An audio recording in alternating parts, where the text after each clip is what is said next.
Alright, Caden, you alright?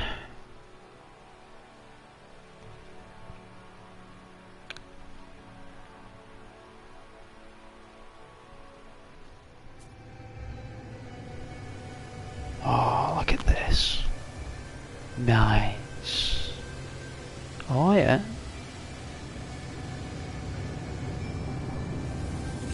Wicked.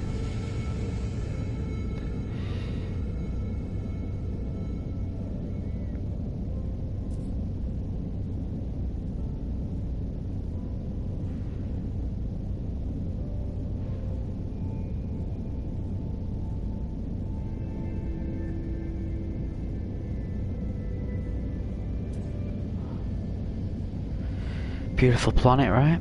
I think it's a moon, actually. I think it is a moon.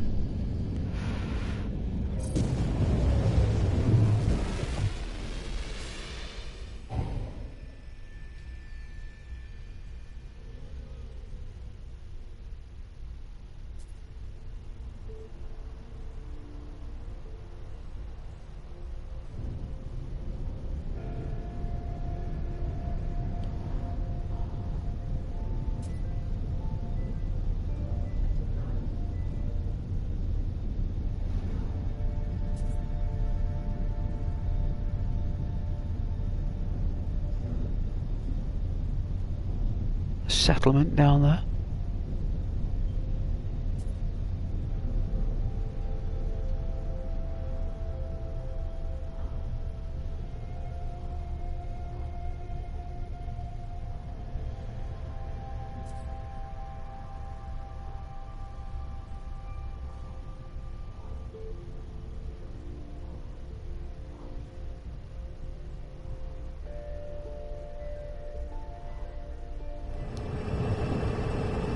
Easy does it. Never seen those before. Must be new. Let's take a look. I do like new stuff.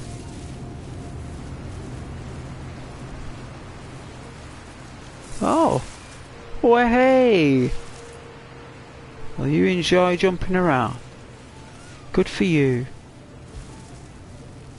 Glad we got one happy animal on the planet there. Holy smoke.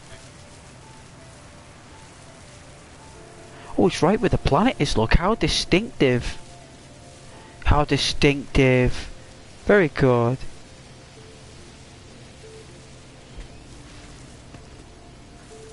Whoa, where do we go?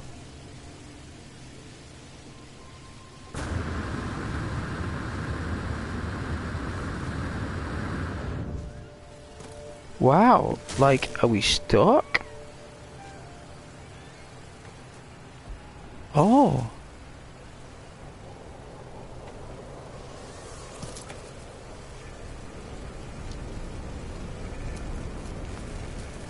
Right.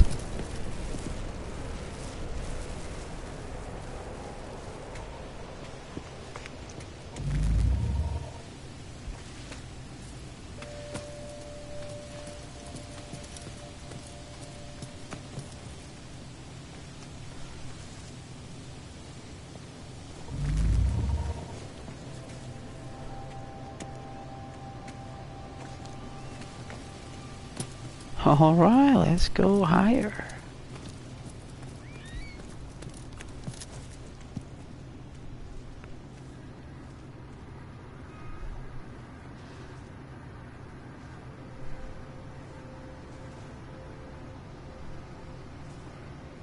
Wow, that's a planet. Oh my god, this is what it looks like from the moon. No way. That would be crazy to see a planet that big in the sky. Your brain would be like, whoa. Like, imagine seeing that in real life. A planet that big, your brain would just won't be able to, you wouldn't be able to absorb the information. Your brain, our eyes would have to be like as big as tennis balls. You know, like these massive eyes to look at this planet, because our brains would just like evolve to see it. Our spacesuit must be doing something there, because there's just no way a human brain could see a planet that big in the sky. It just couldn't be done, I don't think. But the rings are cool. I like the rings. They're pretty sweet. Like.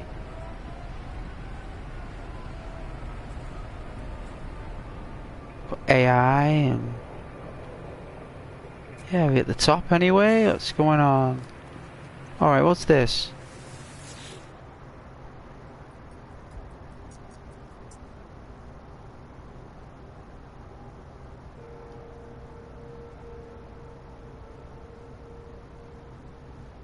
Oh, there's no incoming phone calls.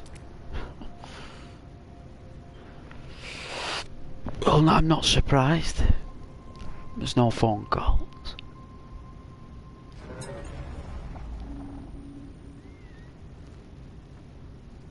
Also, the actual AI bots that are in the system haven't made any phone calls. Okay. I don't know what that means.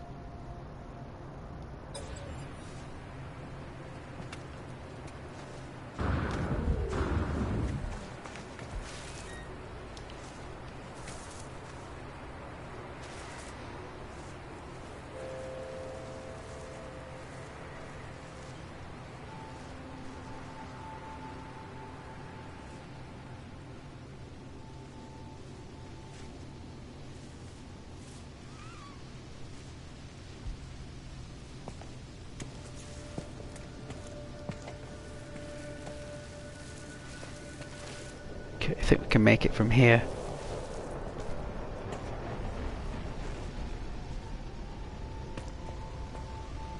Oh.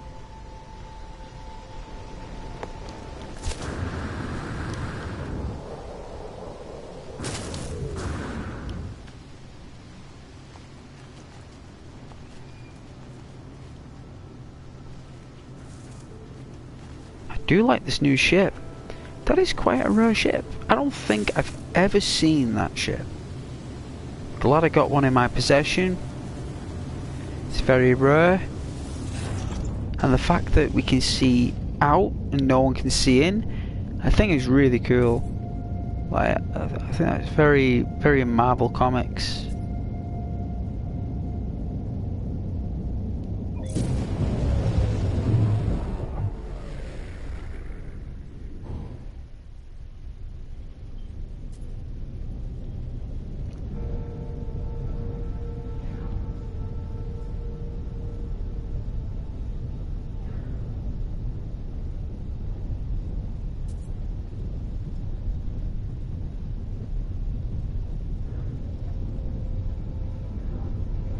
Looks like a relatively flat moon, doesn't it? But what we'll do, we'll land and we'll just have a little wander, right? We'll have a little wander and we'll give the moon a chance. Come on, you can do it. There we go. Right, so let's check out this flora because it is ginormous. So I'm very surprised that we've got some extra large, like, trees. I'd never seen extra large trees in No Man's Sky, never. Not this big anyway. This is a new thing.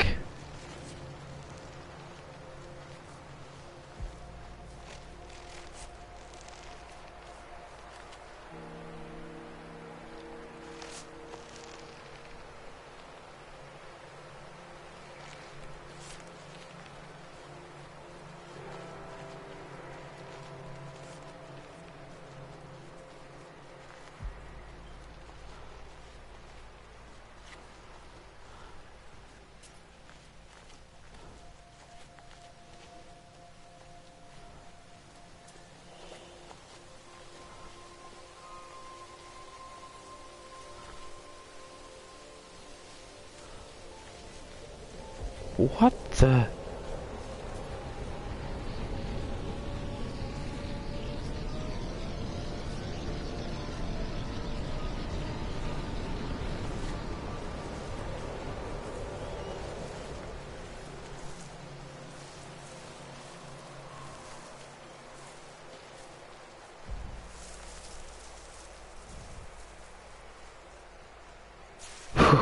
Looks like the thing. Looks like that, you know, the thing that had like a central mass like that with tentacles, you know, like Very gross. Hey, Duke. How you doing, Duke? Oh, you're playing Dark Souls. I love Dark Souls. I love the third one, actually, Duke. The Dark Souls 3. What was that place? The Dilapidated Bridge. The Dilapidated Bridge. I'd be like, you know, people be asking me where I was on stream when I was doing Twitch. Like, I'm at the Dilapidated Bridge. You know, I'd never heard... Whoa. I'd never heard a bridge called Dilapidated. I'm just, wow, those creatures are beautiful in the dark.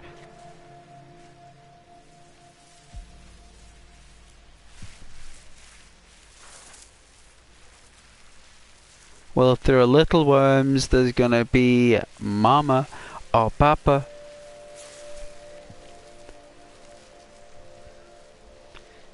Yeah, I do love Dark Souls. Used to use the whip. I love the whip in Dark Souls 3. It was weaker by all means. Like, I don't know what benefit it was. It just had really quick attacks. I think if you got like a really good skill with a whip, I think you'd be able to pull off some... You know, I was thinking of Richter Belmont actually, or Simon Belmont.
Maybe not be as nice graphics as DayZ, but it's definitely nice.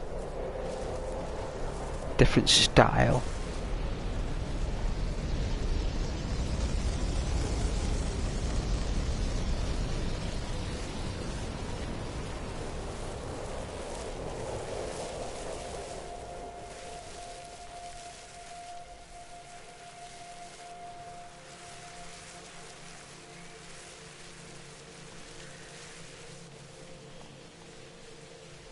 Bit of a green nebula over there for some reason. Is some green... I mean, a green nebula. We are in a green nebula. Interesting. Interesting. Gonna make our way to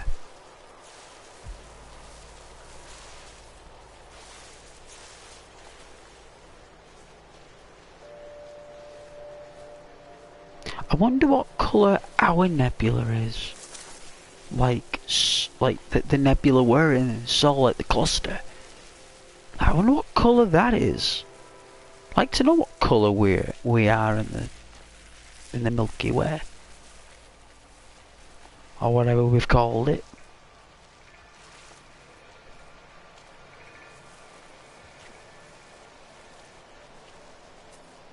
A disk of energy.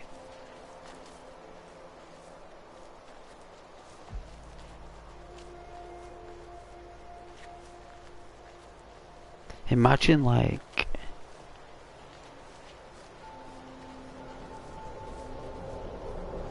that there are more galaxies.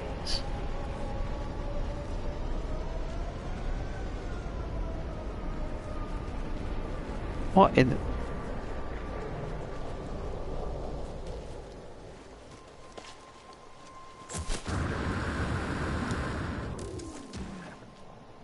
Hey!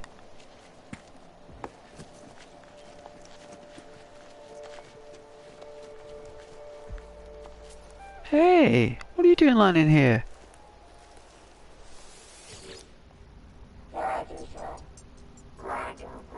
He's a divine atlas.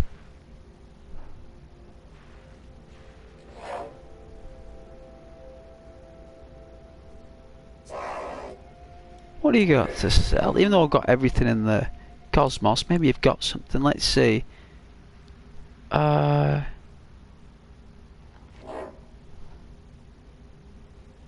What was I saying before? Like, imagine that for every grain of sand on our planet, for every 1 grain, there are like trillions of galaxies. Trillions of them. And they're all spinning. All being thrown out there like discus attack. No, because when you throw a discus, that is basically what the Milky Way is doing. And that's the physics the discus does. It's exactly what the Milky Way is doing on. But that's what all the others are doing as well. That's what all the others are doing. Alright, a scanner module. What's this?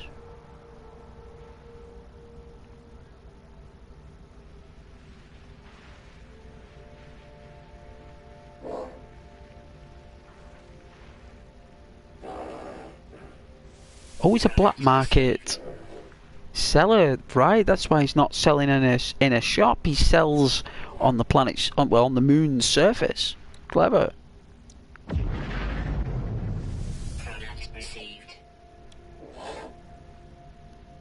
Oh, I've just bought 2, did I? Suspicious life support, suspicious hazard protection, suspicious movements. This is a rare trader, by the way. This is a very rare trader.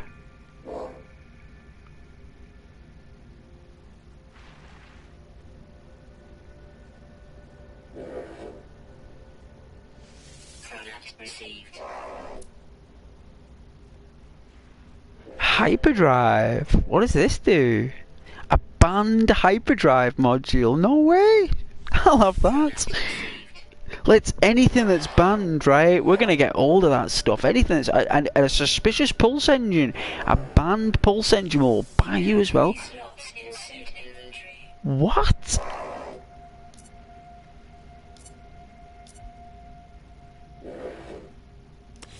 Yeah, hold on, my friend.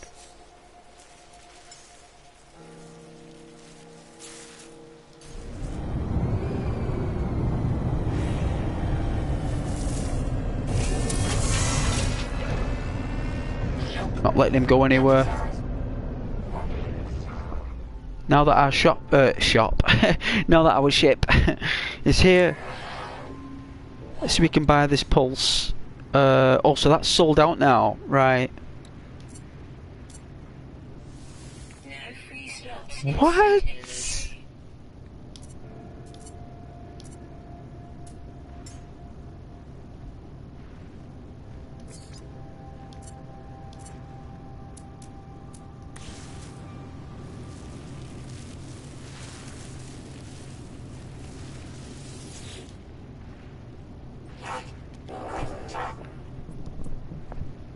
I think what I've got to do is basically this, right? So you get this like that, and then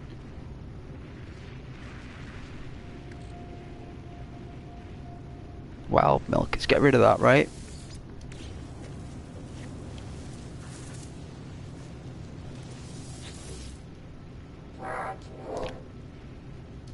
Offer to trade. Should be able to buy it. Nice. Shield, cannon, and positron. What's this? A weapon upgrade. Well, I suppose we could have illegal weapons as well, right? No, why I'm having illegal weapons, right? So what we can do is you can move all this stuff, right? So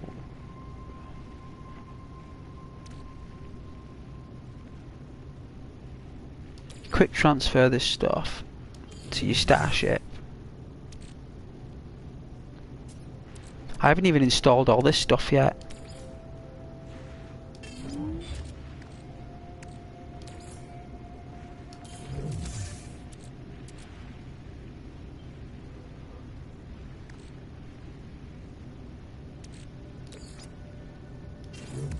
Alright. Hey dude, there you are. He's like a Mandalorian. Alright, let's see. I suppose we get the weapons. Say no, like.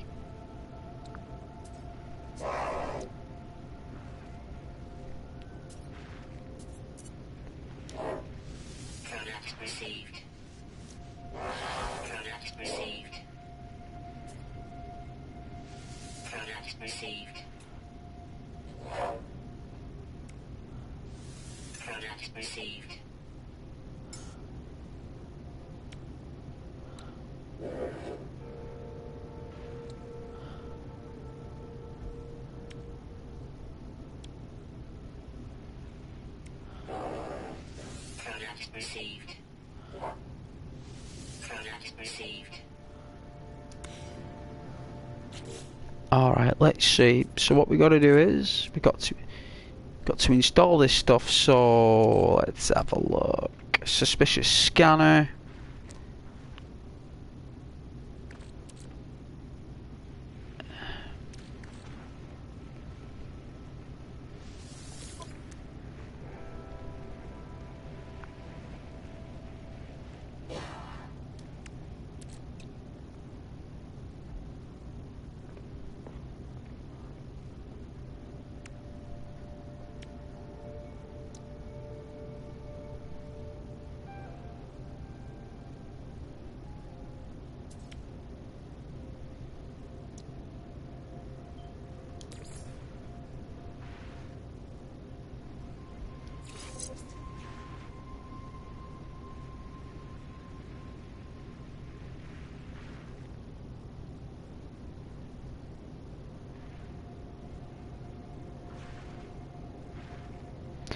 Oh, it's the pulse engine.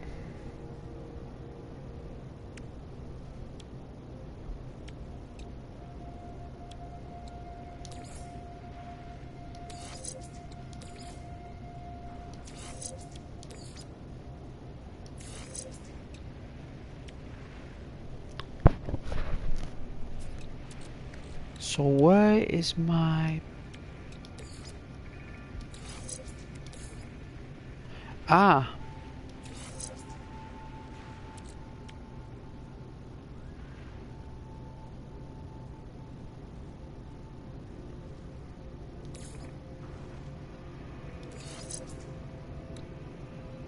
You can get a shockwave boost thing. So what we'll do is we go to the thing. Where is it? Right, let's install it.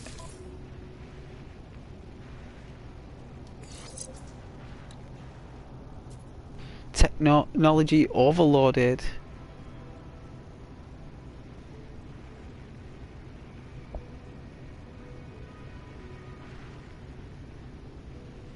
Surplus. Let's have a look.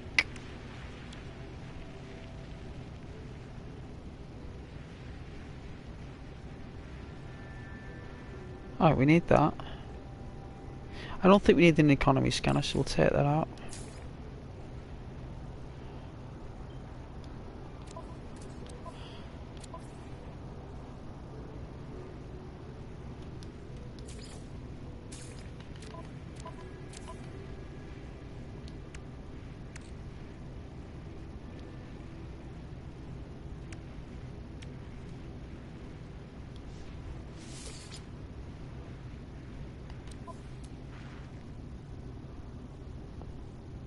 I can't store it anywhere.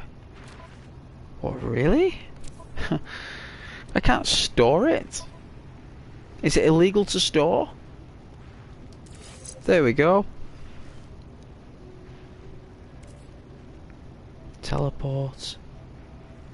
Wave refractor.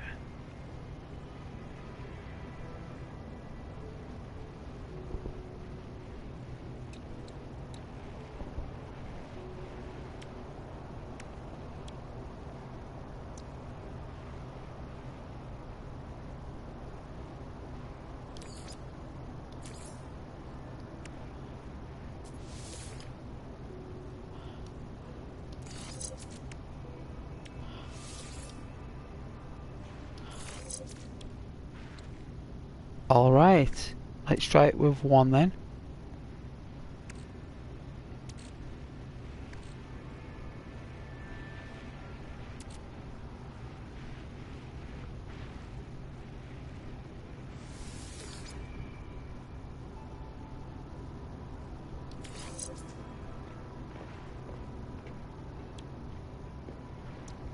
No way, we've just, yeah, we've made it. Nice.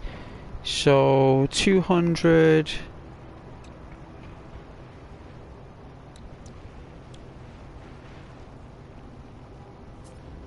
It's like 255 light years.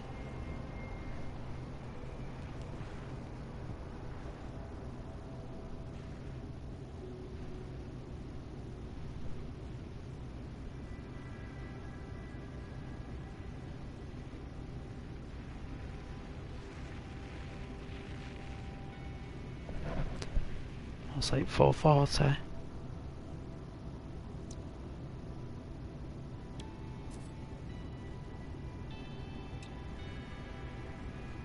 So it's about 440 light years we can travel.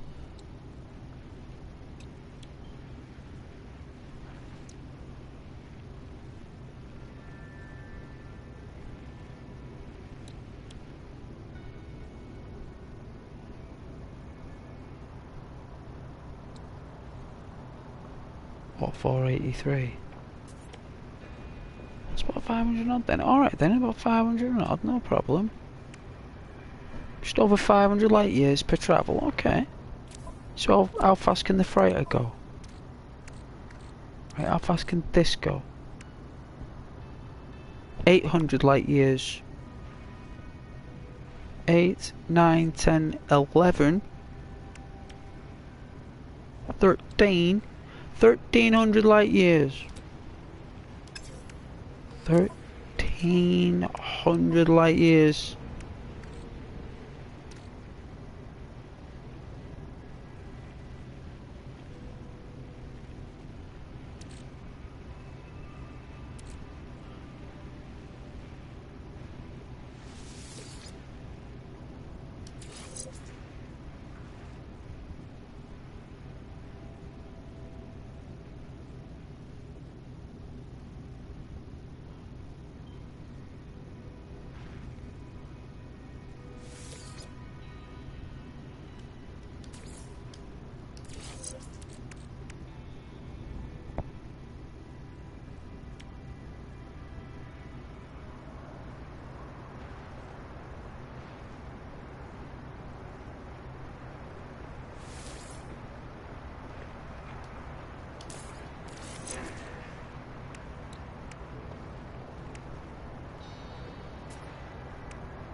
Supercharged.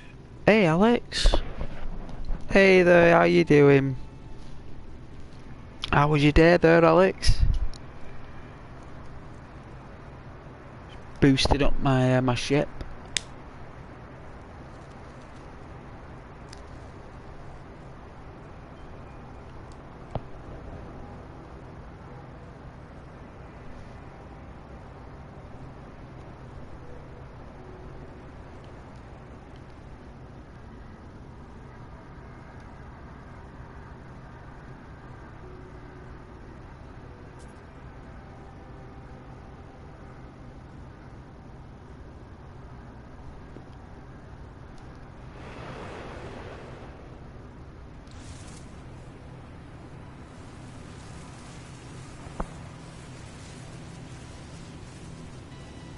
Oh yeah, the piano. Well, the keyboard.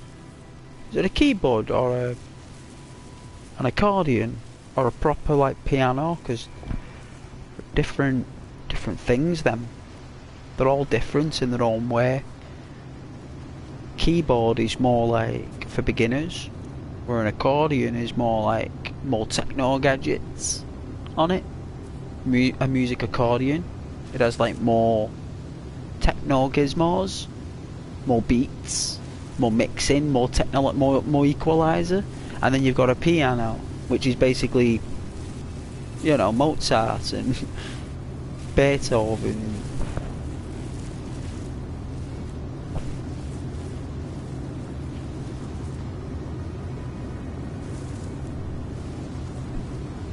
You're best starting on something really basic, really.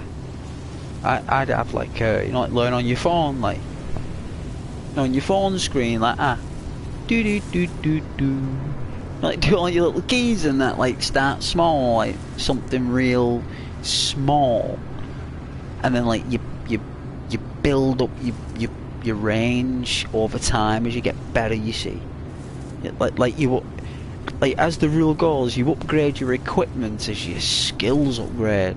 You know, like your skill, the better your skill gets, the better the equipment gets. I think like that's normally the subconscious, like, but if you want to get the best, man, then you do it. You do it. Oh, Yamaha, Japanese one. Japanese make the best electrical musical stuff, man. The Japanese, they really know how to compress sound. Like someone will make something so that it'll be like someone will go, right, I've made this audio technology for a keyboard, and I've done it, but it just doesn't sound like the way I want it to. And Japan will just go, we'll make that better. And you'd be like, okay, no problem. There you go. And then a week later, because they work through the night, right? The Japanese, they work 24-hour days, so the stuff never stops. Building, construction, railway, food, everything. Music, the lot. The only thing that is open at a specific time in Japan is bars. They're really strict with bars for some reason, and I don't know why. But musical instruments, they're sweet.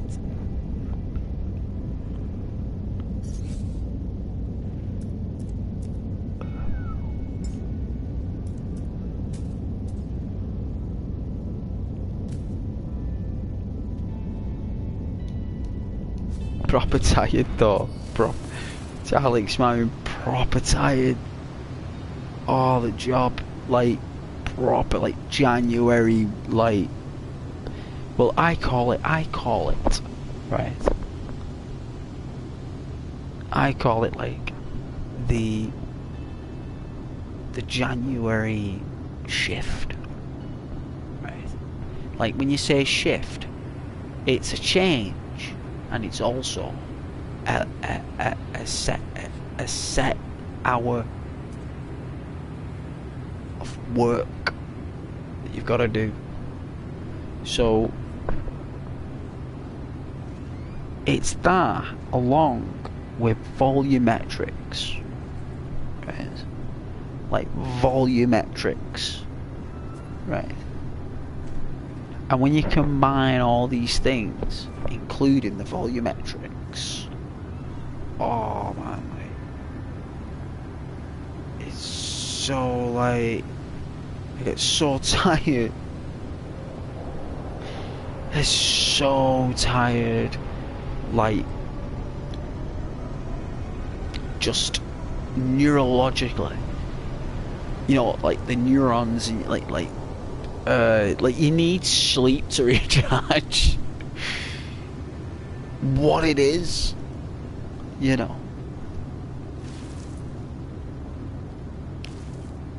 But anyway, I'll sit in this ship a minute anyway. Give me a moment. So I tuned my guitar in the other day, actually. I said to you I played the guitar, so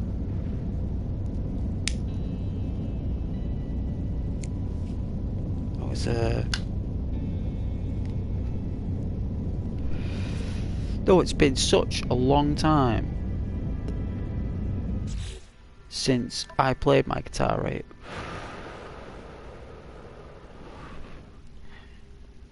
And when I played it, it was like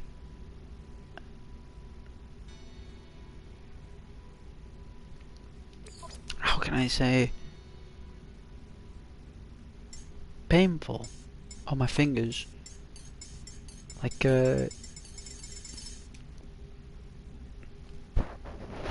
normally it never used to hurt, but it must have been so long since I played it.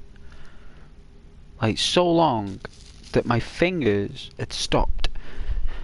The calluses on my fingers must have healed over and been removed and replaced by just like, you know, before you. So it doesn't take long, right? Like once you've played it for so many years, like if you stop playing it, your calluses disappear. But the thing is, it doesn't take very long to get them back. So normally your fingers used to like get really damaged. When you first played it, it was very painful.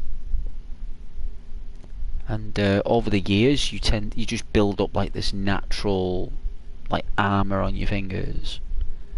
Like I remember my friends having massive bits of like flesh on the fingers, right, that was dried and it was just like you got, and it wouldn't come off. It was just part, like they played it that much, and it used to look weird. I thought, I don't want fingers like that. And I spoke to my uncle because he was a musician. And I said, like, I was like this. He says, no, don't do that. They're abusing it. They're not. They're playing it too much. Like you don't play it that much. My uncle said. He was like, you play it at your own pace. So you play it with the mass of your body, and the actual scale of your hands and your fingers, and what your brain can handle as well with coordination. He said you don't want to abuse your fingers. You just want to, as soon as it starts hurting, that's your body telling you to stop. So you stop until it stops hurting, and then you start again. It starts hurting again. You stop until naturally, when you're playing it, it'll take longer until it starts hurting again, because every day you're building up that strength, right? Maybe get some gloves or whatever kind of protection. No, you can't. You can't. It has to be your hands. You can't use anything else. It's not a drumming kit or to get more grip on the drums. It's nothing like that. This is a guitar. This is a, where is it? I can hear it. This is an instrument of, you need your actual hands. So it's not hurting at the minute. That's out of tune, so give me a second.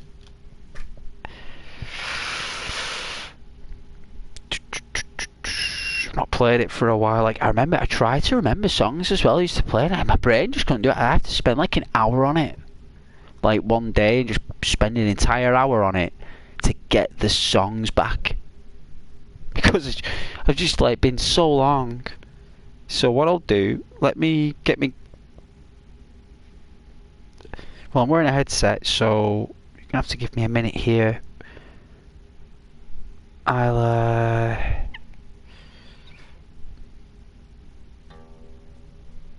yeah. That's way down.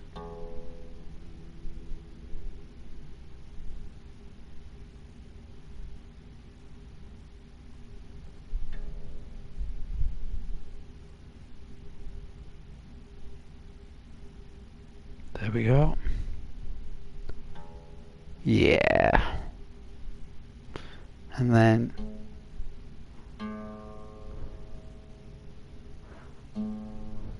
That's way out. Oh dear.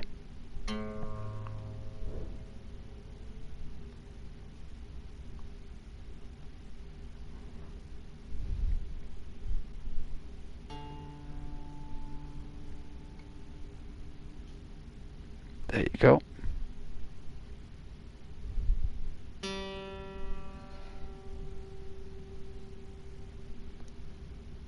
Hear the whistle.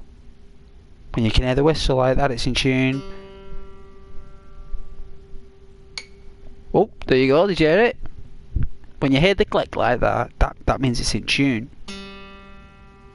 It's a tiny bit higher, but it will soon pull and go down a tone over time.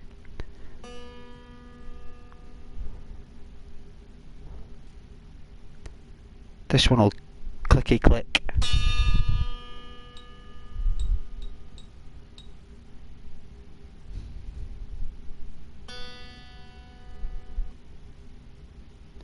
Hear the whistle? When you pluck the string and you stop it with your finger and you hear that woo, and it makes that humming whistle, that means it's in tune. It helps you just gauge it though. It might not be perfectly in tune, but you're in the bracket. There's a couple of frequency levels that you can get away with. So this is the highest string now. Oh.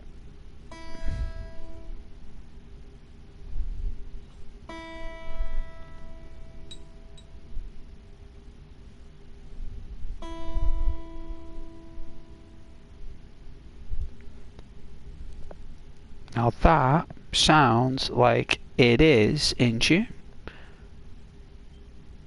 Grow your nails out and only use them. Oh no, you can't use nails like that. That is for bass players. That's bass you're thinking of. Acoustic guitar, you can grow your thumb if you want to get your thumb, like, grow your thumb so you can get the little, but the thing is they get in the way. I've grown my nails. I have grown them in the past and it never worked. In fact, it starts to impede your pressing on the strings.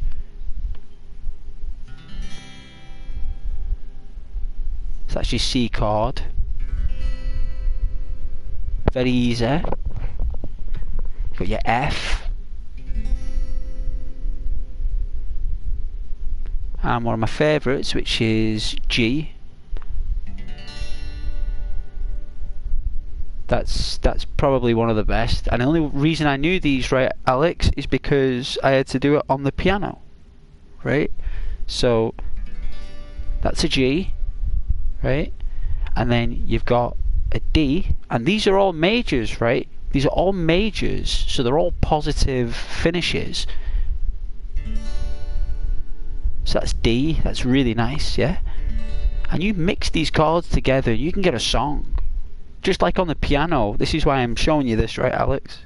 Because on the piano, if you put the G's and the A's, but the thing is, you're going to have loads of other keys, sharps and stuff that you're going to have to get your head around. I do those without even knowing it, so I'm unable to explain those at the moment because you're talking diminutive chords, and I'm not going into that. I'm not going into diminutifs. I can't be doing with it. It's too complicated. It's tab culture and everything. Not going to do it. My brain will simply just... oh. But you've got a Tracy Chapman, right? So Tracy Chapman is normally a C chord.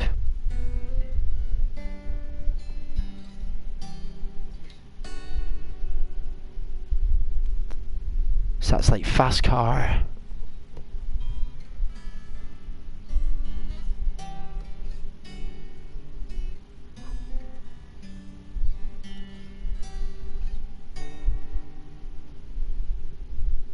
You know, that's really nice on the piano as well. Hey Tiffany, how you doing? I was just playing my guitar for people, playing a little bit of a tune. I hope you're doing well. Had a lovely day.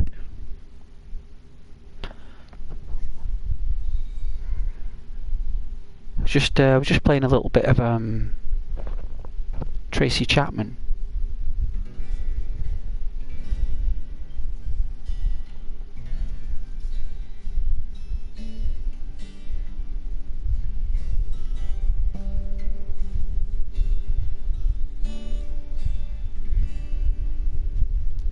I do like she's got very positive vibes, Tracy Chapman.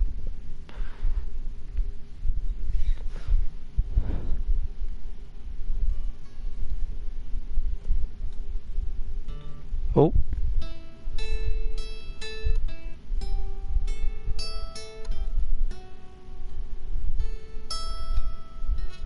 Oh.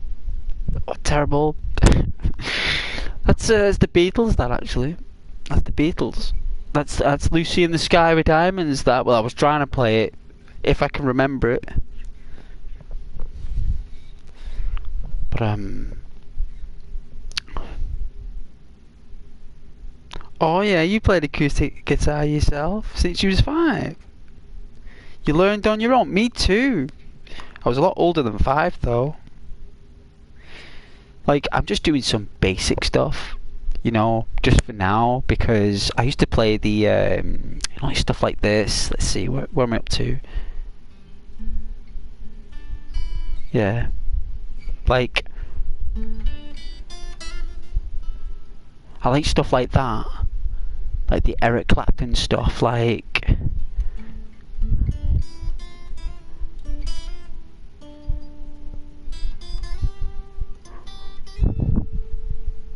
You know, that kind of stuff, like the lead. You know, I do like me,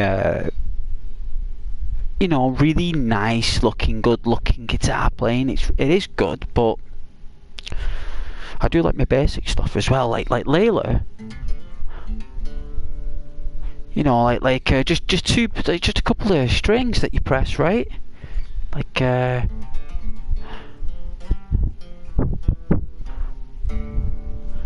you know, that's up at the top of the fretboard, right? So that's Layla at the top there.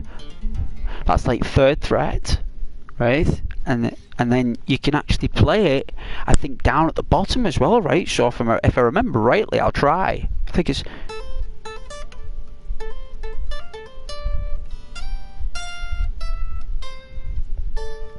There you go, you can play it down there as well. So you can play it up at the top, and you can play it down there, you can mix them both up. You know, oh, you took singing lessons for 5 years. Well, that's one thing I'm unable to do. Well, I can, I just don't sound very good. I don't think the good Lord blessed me with the buds. You know, your instrument. Isn't that what they call it in the vocal arts? They call it your instrument.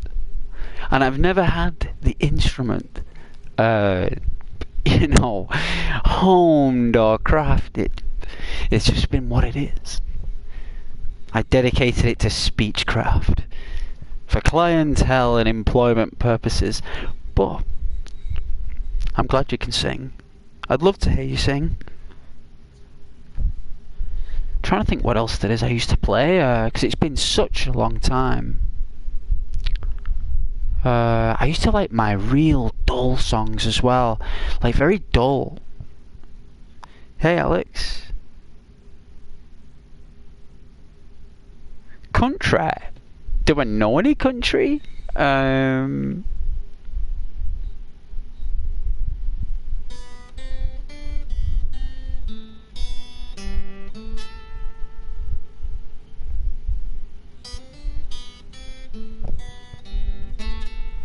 think that's Deliverance, right? I think.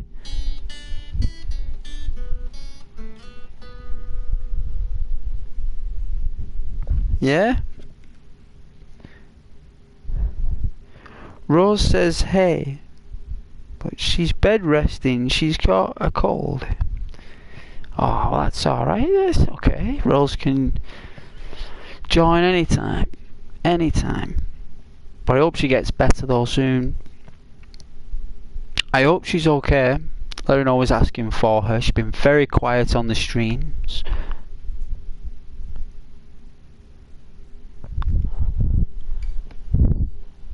So yeah, anyway, what was I doing? Oh man. It's I'm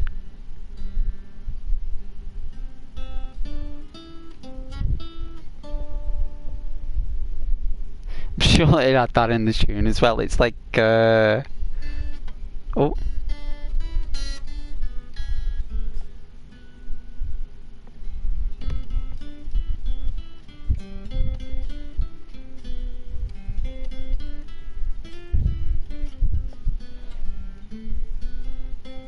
Oh, I did it, there you go. And then it was something like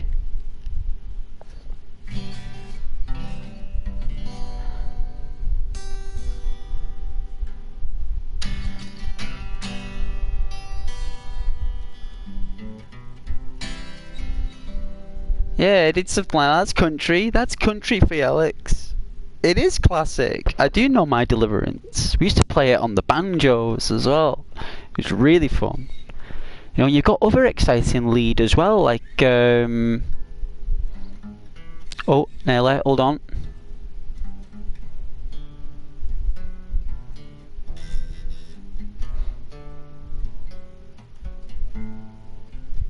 What? That's the Beatles, right? That's Day Tripper. Sounds better on a electric, by the way, because they played that on an electric. I think they did in the '60s. But that's the Beatles, right? And you've got Norwegian Wood, right? They did another song called Norwegian Wood, right? And it's a really good song. If you ever Google or YouTube Beatles Norwegian Wood, it's like a really like awesome song. And it's only an E chord, right? It's just one chord all the way through. Got that chew tobacco and a spit bath. It is that. That's what it is. That's what it is. That Deliverance one. I can play it fluently though. I'm just having fun tonight, guys. Bless me. Please bless me. Right. I'm tired. I'm just having a bit of fun on guitar. I'm not trying to impress you with my skills. I'm just having a bit of fun on guitar for you guys. I want you to know, because I've been really tired over the past few days. I've not been able to reply to people's comments because I've been shattered. So I'm playing the guitar for you guys because I've been so tired. So I'm not trying to be like all singing, dancing. I'm just having a bit of fun. So. Oh yeah, Red Dead Redemption 2. I could learn one of the Red Dead Redemption songs. Of course I could. It'd take me about a week, Alex. It'd take me a week. But I could do it. You know, maybe longer for a full-time job that I've got. Travelling. It's going to take me about a month maybe, but I'll get there. I will. But Norwegian Wood, right, it's just an E chord. And it's like,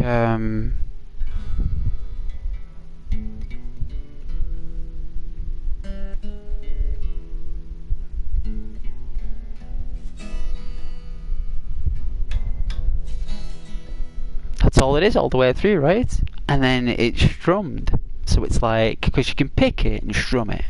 I like to do a bit of both. So you can like strum harmony, like melody, right? You can do your own melody. It doesn't have to be perfect. But you just do it the way you want to do it. So it's like,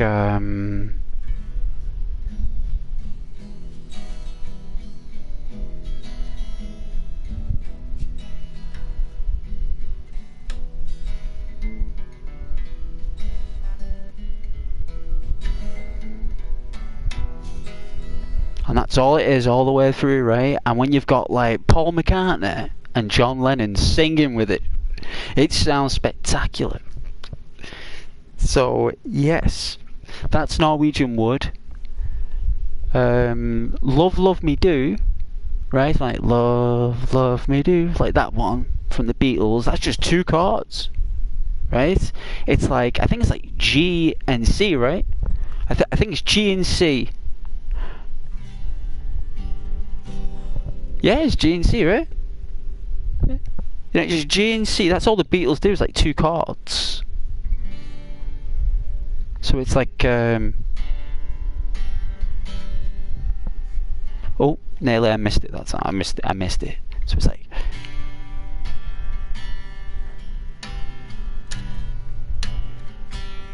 That's all it is. And then they do like an E chord for the chorus.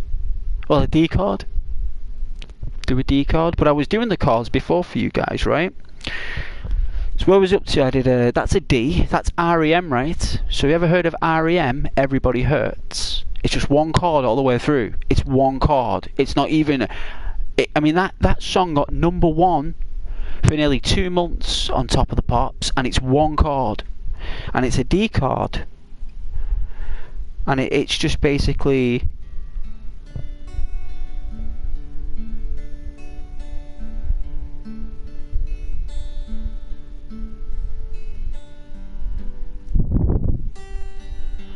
And that's the next chord. So it's like, you know what I mean? But it's just one chord for the melody, right? It's not even like loads of different instruments. It's just a D chord. And then you do a G, right? And then back to a D again. You just do a little bit of strumming. So most of these songs that I play are literally 2 or 3 chords long.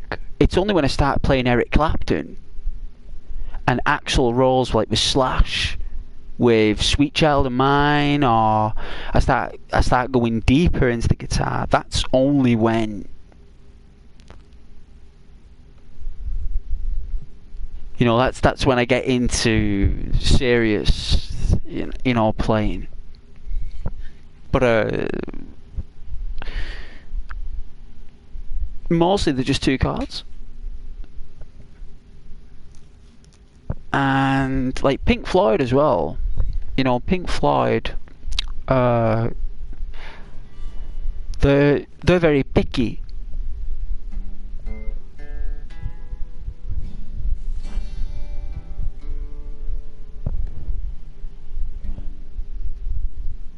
You know, they're very like dull and picky. You know, like choruses.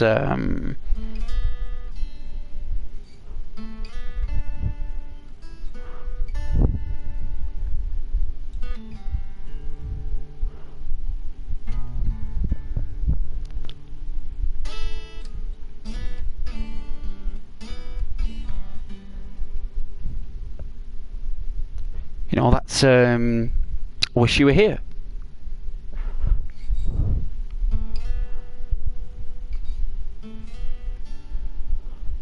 Hang on, it's something like that along the lines. I can do it. It just gives me a bit of time. I got to refresh. But Pink Floyd is really nice. And then you've got like your bass, where like it doesn't sound as nice, but if you want to learn bass, it's good to start on the acoustic, because you can do like they're called scales. They're called scales.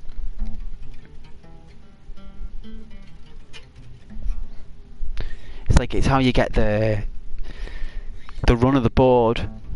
Oh.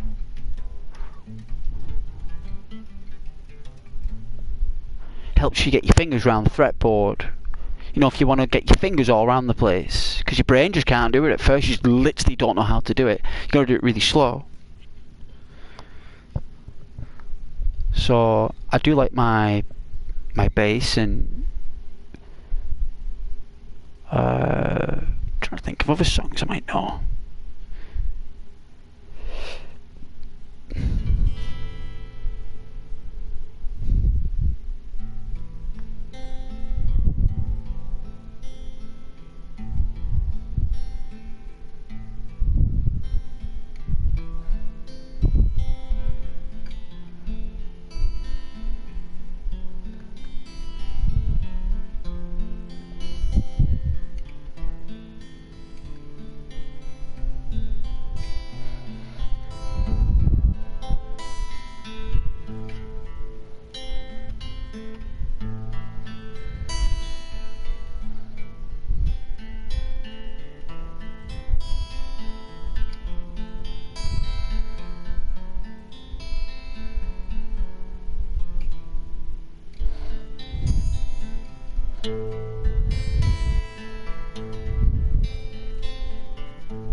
You know, whatever. It's nice when you play those Pink Floydy ones. Hey Tiffany, my dogs like it when you sing to them.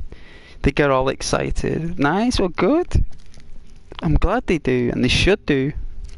Because dogs love singing. That's what Disney did in the 40s and the 50s. Whenever the dog owners were there, like singing, putting the washing out, the dogs would be all happy, wouldn't they, when the mum was singing, putting the washing out, or you know, just in the garden. No, la la la la la, all that stuff that Disney did back in the day. You know what I'm talking about, right? The best stuff. And the dogs were all like real, like smiling, like especially in Lady and the Tramp. In Lady and the Tramp, that focuses on a real lovely neighbourhood, and 101 Dalmatians as well. So really lovely cartoons to watch with dogs in. Really nice. But yeah, I'm glad your dogs like it when you sing to them. When you know, if you know, when ladies become mothers, they sing to their children. You know, and that's where it starts to get real beautiful, you know, when you see that or hear it. You know, I remember there was a newborn. There was like a couple of houses, and you can hear that baby cry from... Oh, baby's cry is so loud. I think our ears are built to hear it from miles away, right? And literally you could hear that baby cry a long distance away.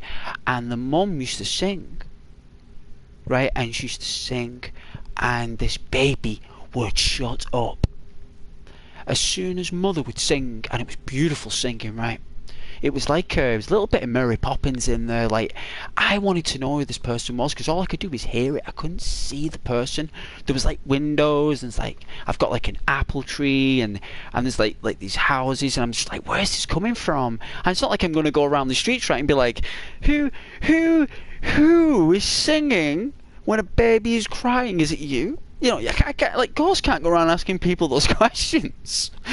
You know what I mean? Like, it's weird, right? But I can't help it when I'm drawing in my dining room on my table, or if I'm cooking, or if I'm doing something and I hear this happen. Like, I can't help but to be there, right? Like, my windows are open, I'm right next to it. I cannot help but to question it. But she'd sing, right? She'd sing Disney stuff, and this baby would shut up until it was asleep, right? And literally mum had to sing until this baby went to sleep. Like, this baby was like, you've got to sing to me if I'm going to go to sleep, because I ain't going to go to sleep if you don't sing. So like, she had to sing. Like, that's the deal, you know, that's the bond.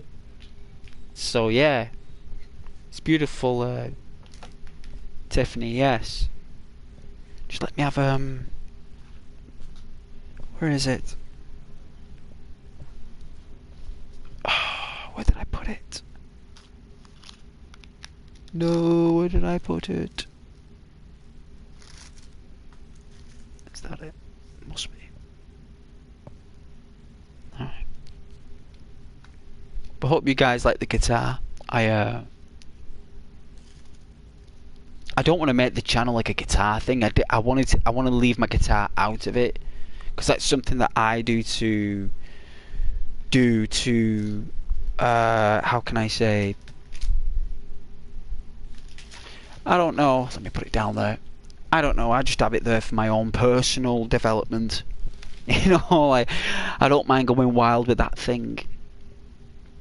Used to play in a band years ago in a pub, long time ago. I'm not going to say how long ago. I'll leave that to the imagination. Could be 5, could be 10, could be 15, who knows. But I used to play in a band, and that was very difficult. It's not as good as it feels, right? Believe me, unless you own it, and you own it completely, I suppose that's okay. But I tell you,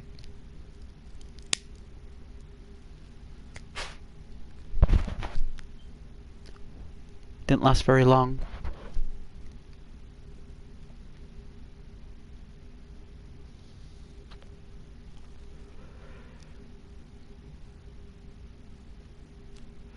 Rose plays the piano on the violin. Nice. She told me she played the violin. She didn't say the piano though. She may have done. It may have gone past me, that. It may have.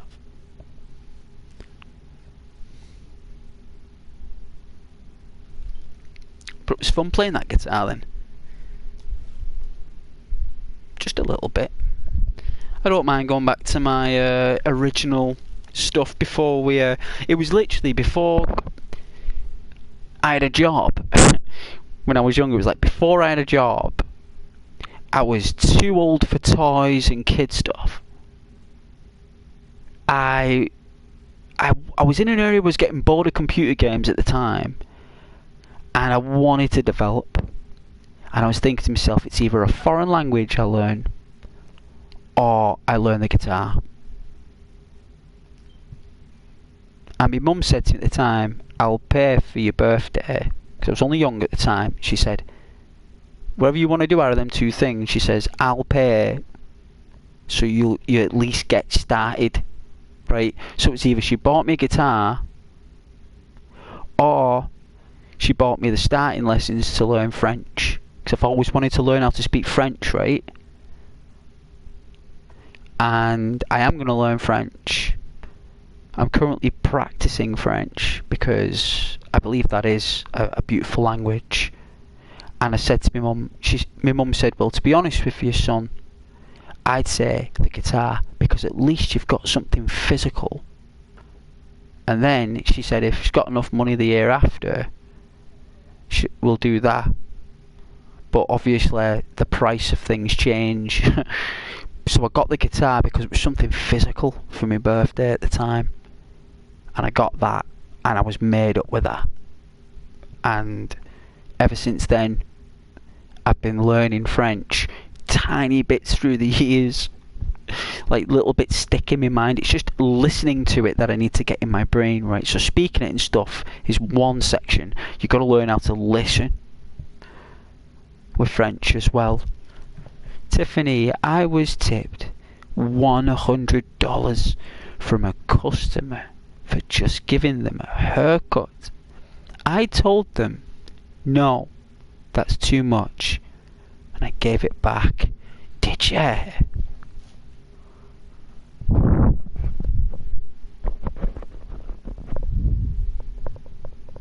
Well, you are Tiffany, right?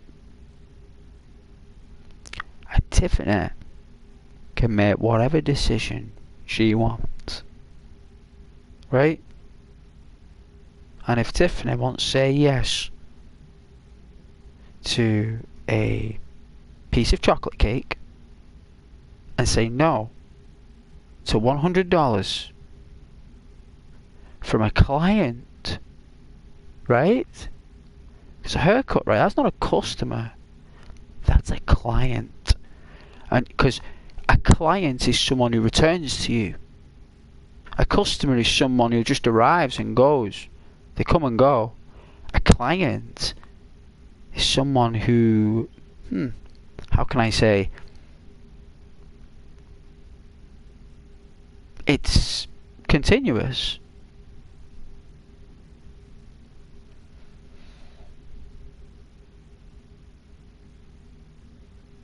And giving back the money was probably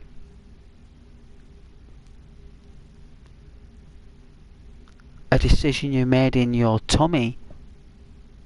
Something happened in your tummy there.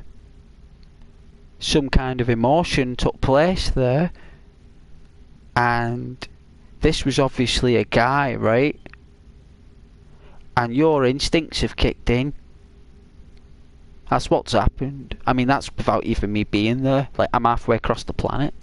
You know what I'm saying? So, I had a feeling it was a dude who was purchasing attention.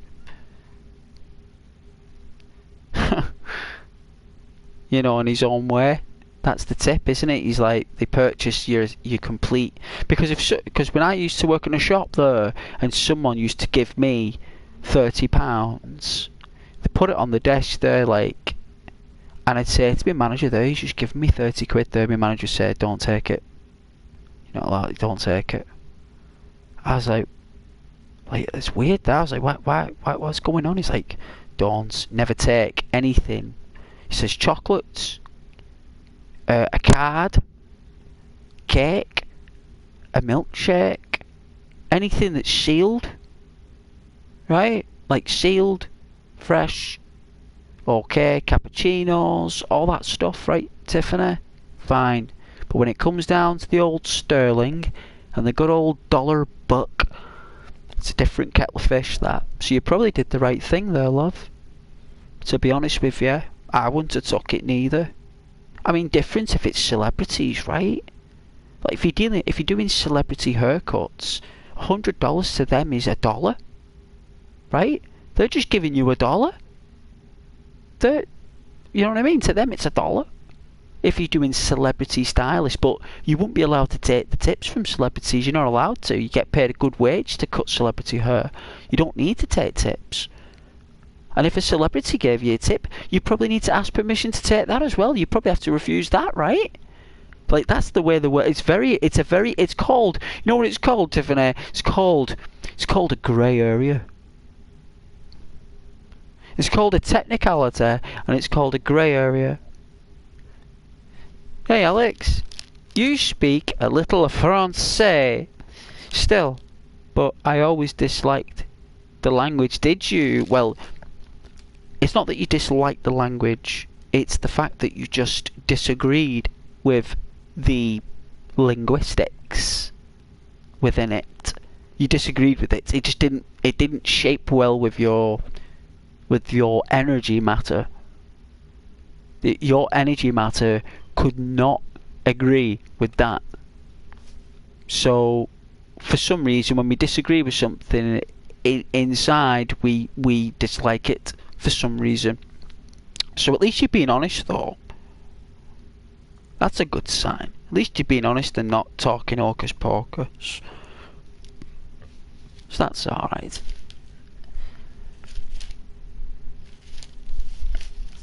I would love to play more.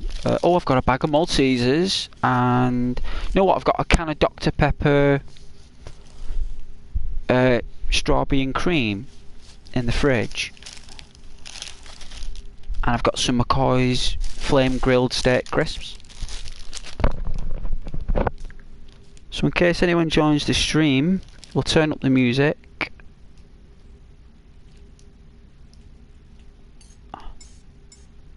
This is better than my guitar playing.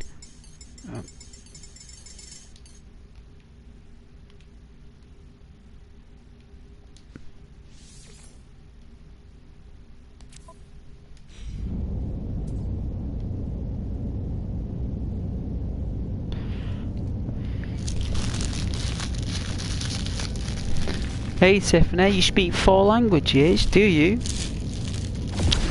Well, you know what, I'm going to be sweet. I think you speak the language of love, the language of peace. The language of flirtation, and the language of, how can I say, acceptance. You know, because ladies, right, can speak many languages professionally and like expressionately as well. Ladies I've met, I've lived with like a girlfriend. I remember, and believe me, very smart creatures, girls. They can speak loads of languages as well. I've noticed. You're very clever creatures, girls. Like very clever. I think Rose told me you do as well. Hey Alex, you can count up to the number 60 in French. After that, you have to do addition, or just add them together, like say them together, like. Oh, there's no 72. It's just 60 plus 12. Yeah. Yeah.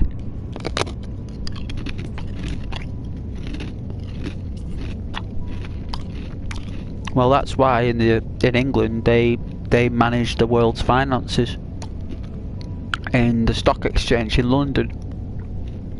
That's why we do it, because we have the. I mean, don't get me wrong. There are some amazing mathematicians in India, China, like all around the world. Like, you know, but for some reason we just seem to be running all that stuff, man. And I don't even know why. Don't ask me why, because I don't know. I guess we just got a really good like system going, and you don't fix what isn't broken.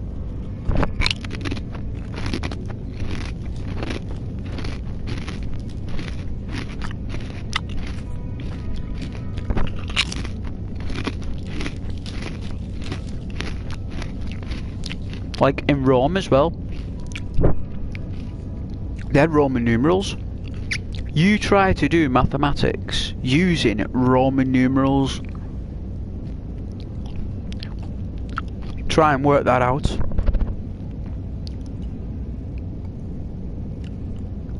It's bizarre. Like, you can do it, you will be able to do it, but you'd be like, I'm trying to get your head right. You're like, whoa, like, I'm not doing that again. It'd be like tasting clay. Like licking clay, like, oh, I'm not doing that. Ugh, that's disgusting. Like, that's exactly what doing maths with Roman numerals is like.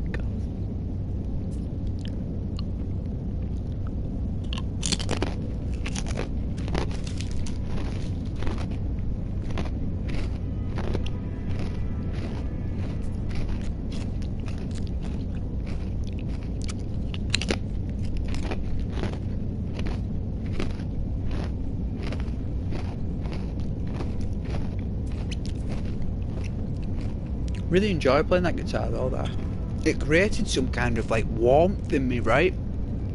I can't explain that. It created some kind of small warmth, like it was strange. Not felt that for a long time when I was playing them songs then, because I used to play them all the time, like all the way through. I need at least an hour or two to get them back in my mind, like retain those little like flicks and that, and little spins and all that stuff, or whatever it's called, flick offs or whatever. I mean, picking and me strumming, remembering the chords. You know, like Lynyrd Skynyrd as well. I can play like Sweet Home Alabama and all that. I've played them all before. I just need to get back on it. But after I played it, though, it created like a warm energy in me. It only happened when I put it down.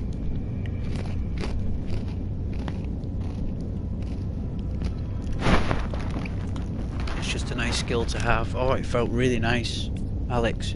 When I put it down, when I sat down, and I felt because my fingertips went really boiling hot, because I was pushing on the metal, so my fingers went really hot. And for some reason, from me shins, just above my feet, the energy went up, all the way up to like, all the way through my being.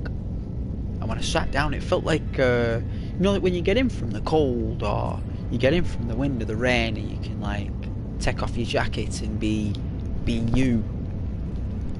You know, it felt like that. It felt like a jacket had been removed, or a layer of something.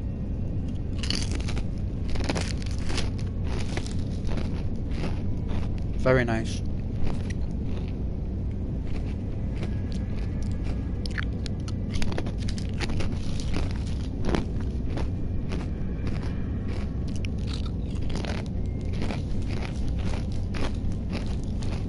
Remember one time I was learning the Snowman, right?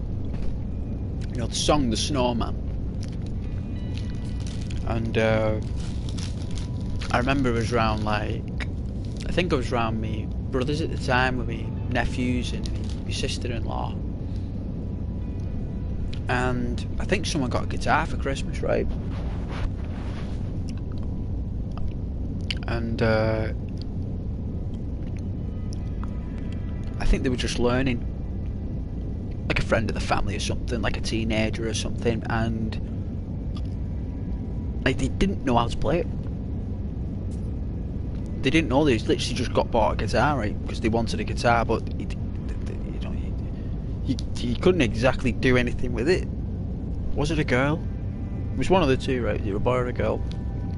I think it was a girl actually, but she didn't know how to play it. So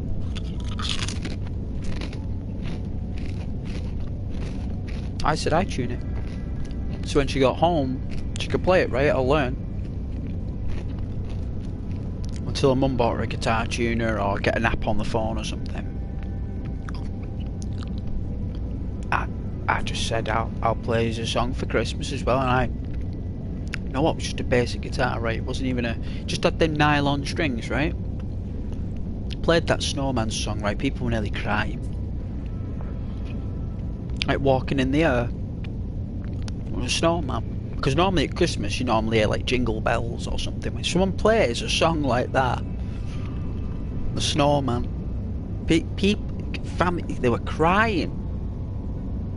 Like with happiness though, like with happiness. Not because of me, because of the song. But thankfully I learned how to play that song. And it's not easy. It's harder than it sounds. And but I only played that one song. They wanted me to play all night, but you know what? I didn't do it because it's exhausting.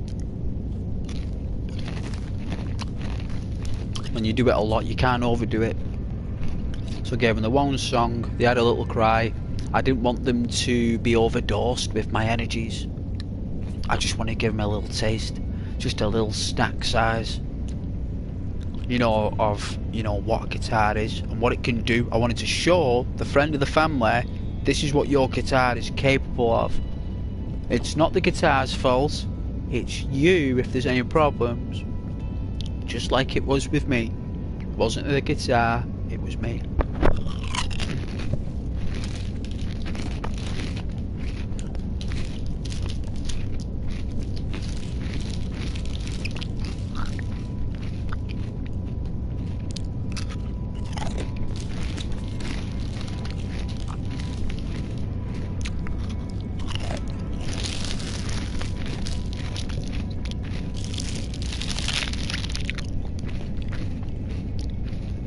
The thing is with the guitar,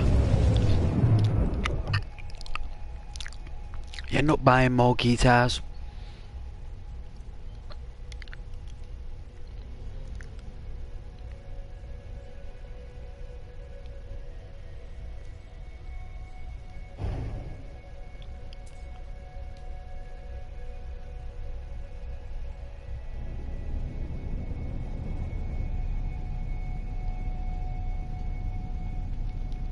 Flying to the clouds, right? That's what's nice.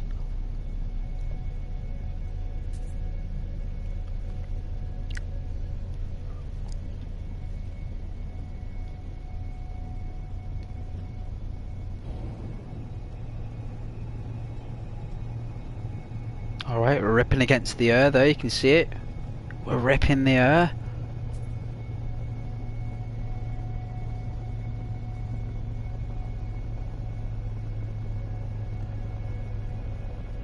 Oh, a little bit of pop in there for some reason. Can't seem to shift that in games. Looks like there's no mountains. It's a flat moon, isn't it? It's a flat moon. But anyway, it was lovely. It was lovely being here.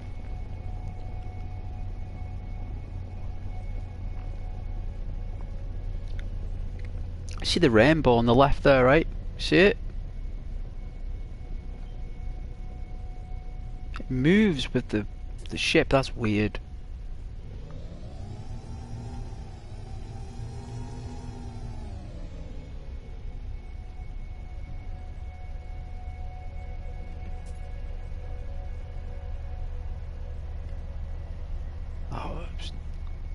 It's nice to visit though.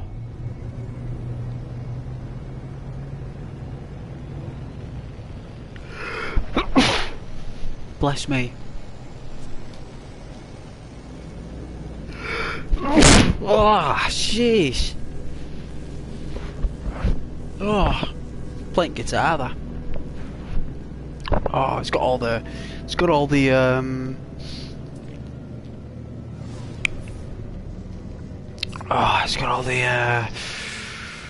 endorphins pumping. Freezing Planet, let's check it out. Check it out, guys. Planet Cold. Holy smokes, is that like a... Oh, it's a fleet. It's an actual fleet.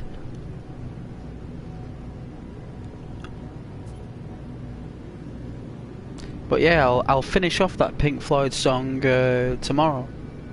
It's only a C chord and a G and a few other little flicks. But I'll finish off that Pink Floyd song.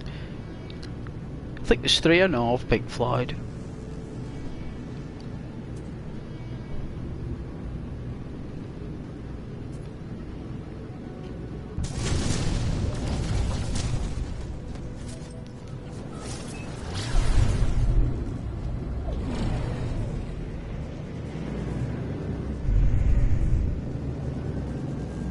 Try and get them played fluently, like.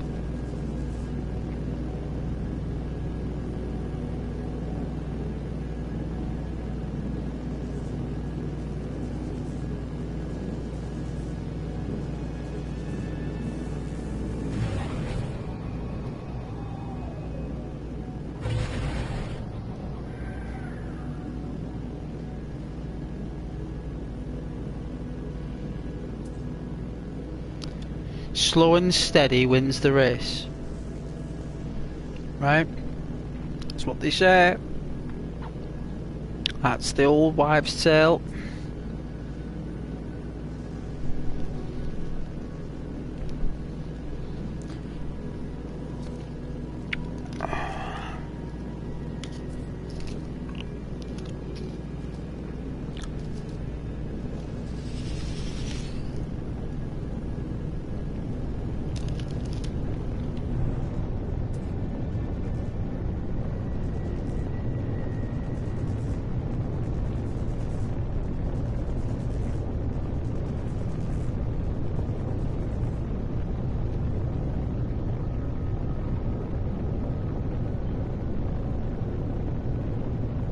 They trees?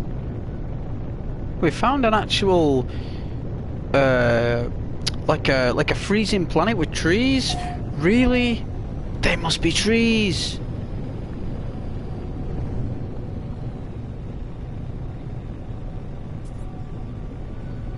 No, it's not trees, it's rock. I thought it was like forest. It looked like forest, though. It really did. It really, really did.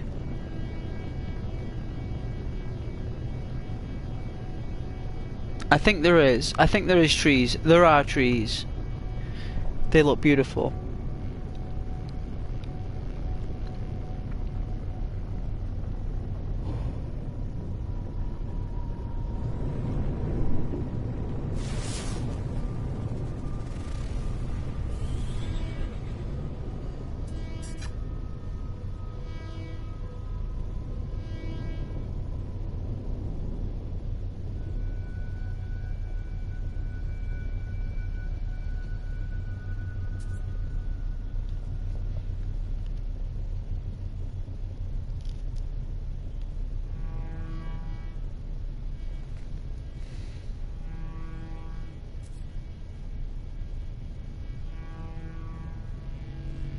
Oh, I did find something with trees.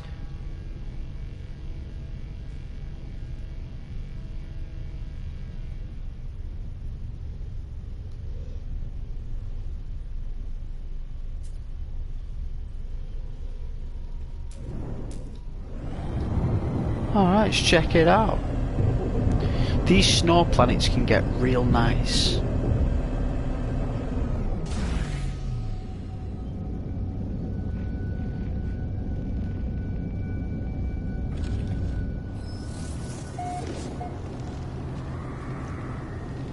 Is that illuminescent flora? You gotta be kidding me.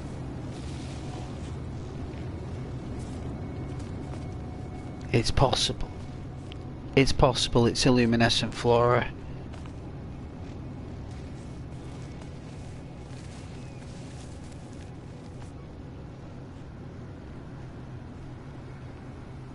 These life forms seem to be very common in most planets. The suns and stuff. These life forms must be the most common in these sections of the galaxy. Holy smokes! Is that a space thing? Is that like a shop? Should we go there?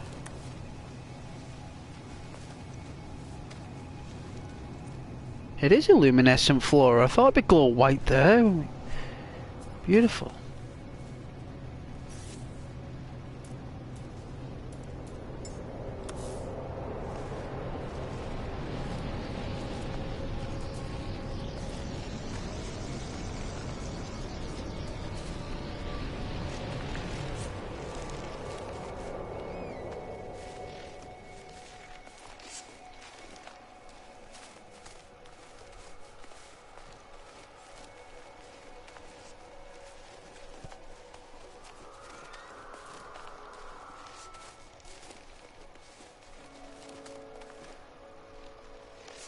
Was it snowing? I don't think that's snow. Looks like more like nitrogen. Oh, is that a fire to keep warm?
Where did I see that thing before? I saw like a base.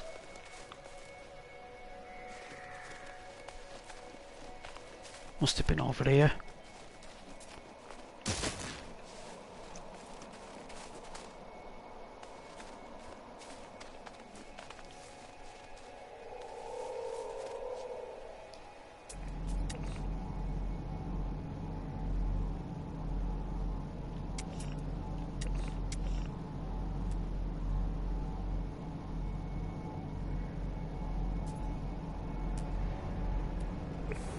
What the?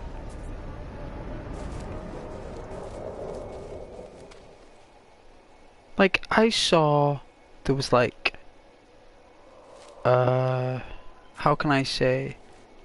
Let's go up, see if we can find it up here. What, did it vanish? It didn't vanish, did it?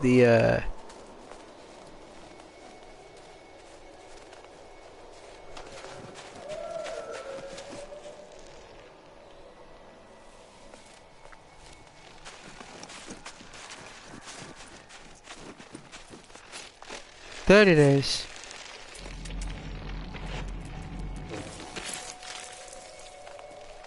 It just lost from my vision. It must have blended in with the snow. I didn't even see it. What the?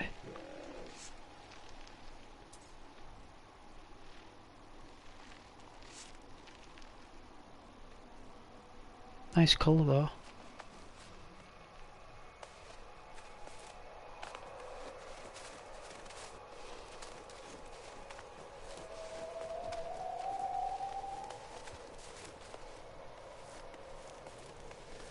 I want to wait for morning for this though. It's right there.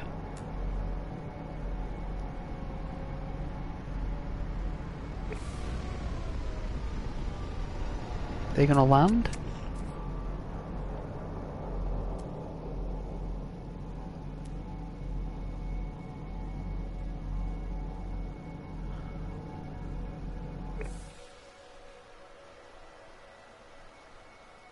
No, that's AI. That's not another player, that. they're not players.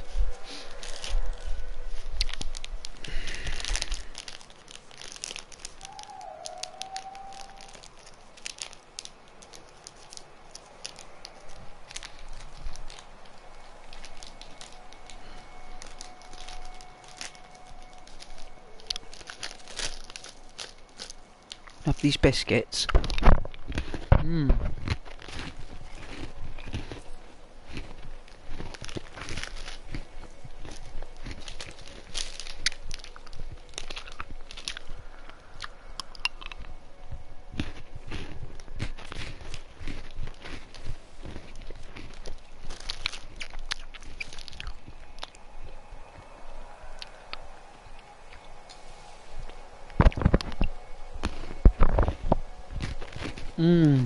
Oh my god. Oh man. That tastes so good. I'm lost for words. My body must really wanted the chocolate.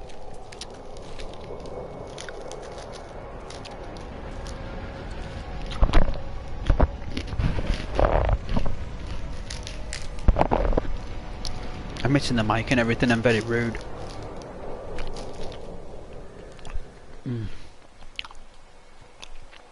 No, my hands when I'm eating the chocolate, like, I'm hitting it with my hand. And that's not good for the viewers, my apologies.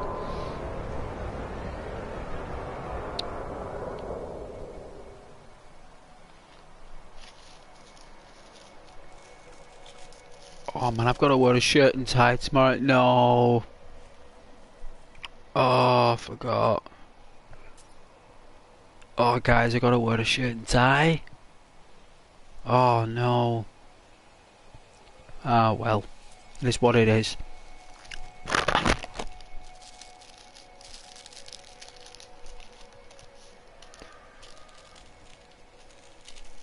gonna wait till morning and travel the forests. But yeah, I'm wearing a shirt and tie tomorrow. I'm gonna wear some nice trousers, nice and tight. Nice and tight, with some nice shoes, nice tight shirts. Yeah, tie my hair up, like, even though I've got longer, like, be like, whoosh, get her a bit of style, a bit of clay in there, you know, she get some conditioner on it tonight. Whoosh, whoosh, get a bit of soap. You know, soapy conditioner there. Wish that out. Whip it or wishy whoosh it out. Yeah, leave the conditioner in there for about, what, 10 minutes, let it proper suck into the follicles. Get some clay on in the morning though. Bit of substance. Tie it up in a Japanese ponytail. I'll go for get it like a samurai. What's it called? I don't know if it's called Ronin or it's called something else. It's a samurai ponytail. You just twist it. You twist it before you tie it. But you need to condition your hair before you do it because you need nice flowy locky hair for it. So I might do that. Get a clean shave, go and get the Gillette out. The French razor. You know, get the Gillette. You know, the best the man can get, as they say in the adverts. Best the man can get. I've not seen one of those adverts for decades. Well, that's a bit long, that decades actually. For years, I've not seen Gillette, the best the man can get. It's always been replaced now by this, I don't know. They normally put footballers now and sport personalities don't let you use the razor or something.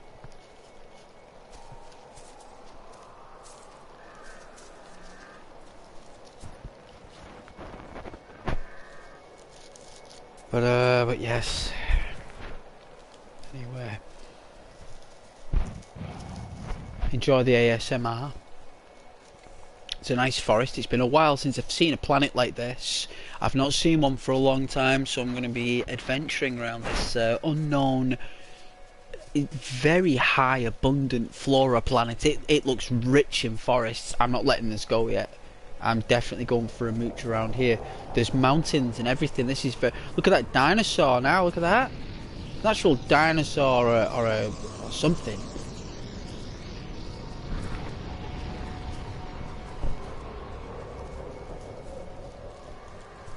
proper chilled out being, so it's not nasty.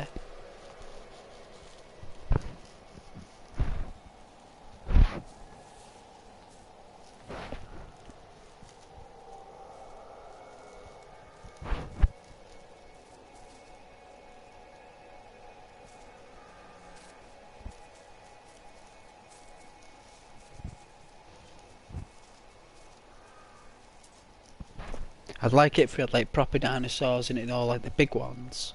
They used to be in it now. You used to get like big creatures in this, like extra large creatures. I don't know whether they're still in there. It's why I'm going for a mooch.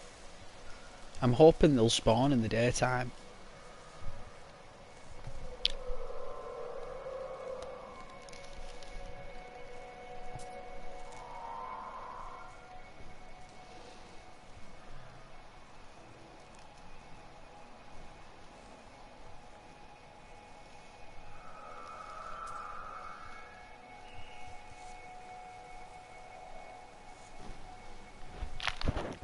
Oh man, I need to charge this.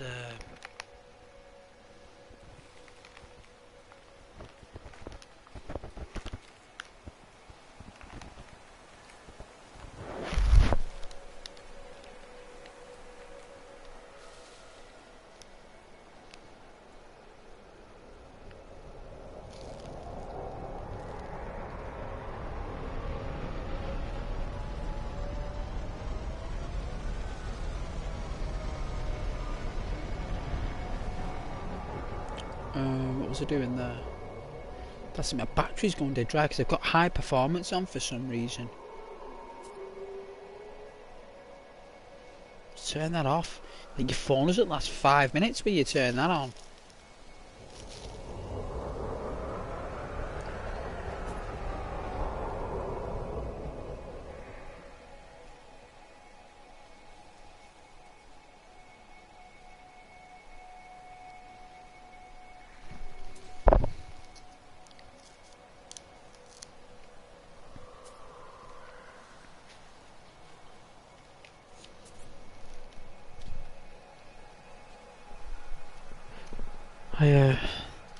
Alright, Rose.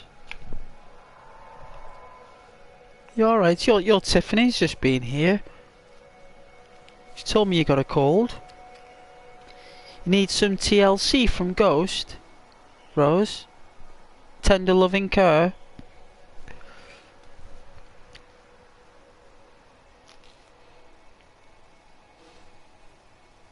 Well, I can't blame you. I would need my TLC as well.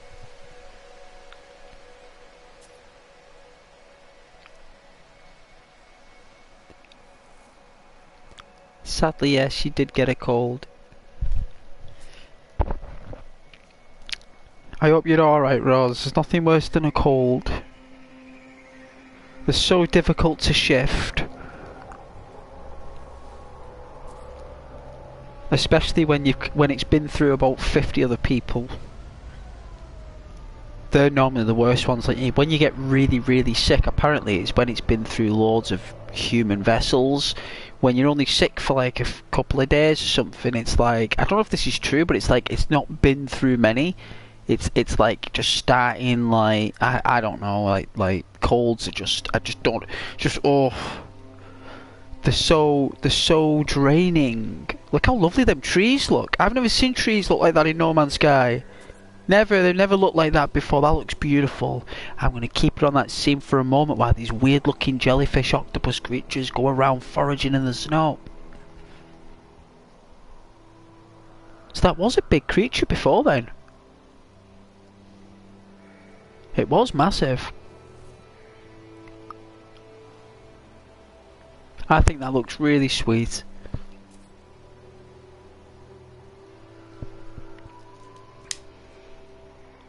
I'm gonna have to get a drink as well, so... You know what, I overslept for work the other day, you know, I was, you know what, no one said anything. Like, obviously I had to phone in, but when I phoned in and I got in, like no one actually said anything. Like, I was like that, I was like, oh no, I've got to do like a late phone. They were like, because I remember like I phoned them, they were like, and why are you late? I was like, I was in bed. They were like, pardon? I was like, I was asleep. I overslept. Like, it wasn't today.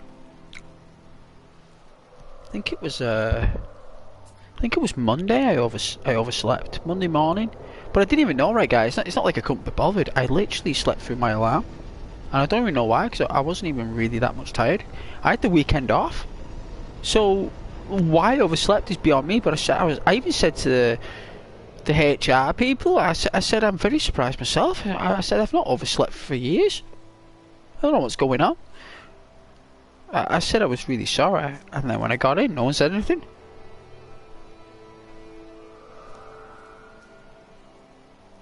It'll probably come at the end of the month for the review, won't it? Probably be like, oh yes, miles away. Remember you were late that day?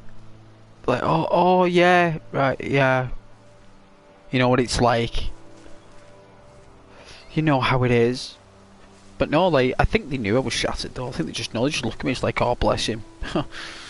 No, bless his cotton socks. Hey Rose, you have been stung by a jellyfish in the leg? Did Chandler, Bing and Monica do something about it? Because I remember Monica got stung by a jellyfish in Friends. And I think Chandler Bing helped out Monica in that situation. I can't remember exactly what he did, but I know that he did something. He did something bizarre, but apparently it's a real thing, but we won't talk about that. Hey Alex, I got stung on the butt. You got stung on the butt? What by? Like, who would sting a human on the butt? Like, who would even do that? Like a hornet? A wasp? A scorpion? Was you stung by like some kind of instrument? A jellyfish? What is it with jellyfish stinging humans? Did they like have a little bit of a grope? These little, like, these groping jellyfish just going around, just grabbing people. Ooh, I'm a jellyfish. Ooh, I'll just grab your butt. I'll just send my electricity right in your butt. It's like, no, you know, no. I'll just touch your leg. You know what I mean? I'll just touch that leg. It's like, how dare you, Mr. Jellyfish? You know, these things are see-through. They can't even see straight. They can't even see at all. They're just see-through, transparent fish. That's what they are, right? They're just see-through, transparent fish. And they go around stinging people on the butt and on the leg. That's terrible.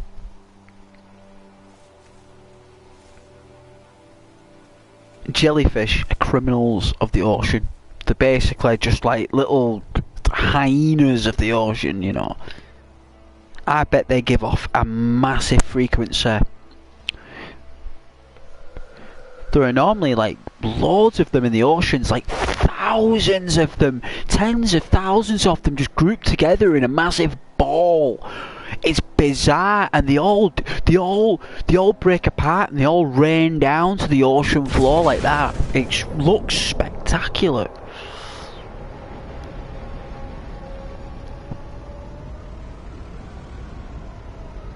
Oh yeah, you and your friend was scuba diving.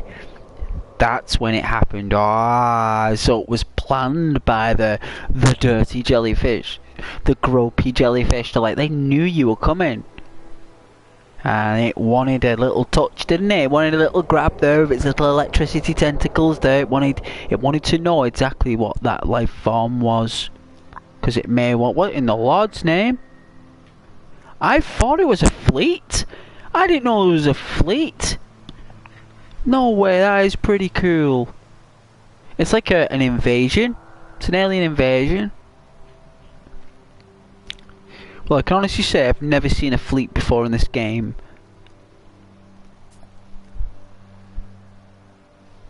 That's pretty cool. Well done, Sean Murray. What's that, Alex? And back then, people were still convinced that, okay, helps getting the poison, but you can imagine what they did to me while you were in pain. Well, I can imagine that it would have to be either some really good cream, or it would have to be like some kind of oh, what do they call it now? It's called something. I don't know if it's called an antihistamine, or it's like I won't say an oil.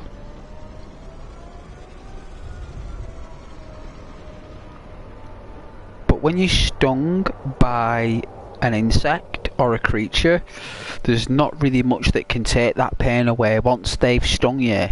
It's like an animal bite. There's not really much you can do against an animal bite. If you get bit by an animal, it doesn't matter what you put on that wound, it's gonna hurt, and it's gonna hurt for a while until you stitch it up. If you don't stitch it up, it's gonna get infected and all that stuff. So, like, yeah, a sting is like an animal bite. You can't exactly speed up the healing process of a sting.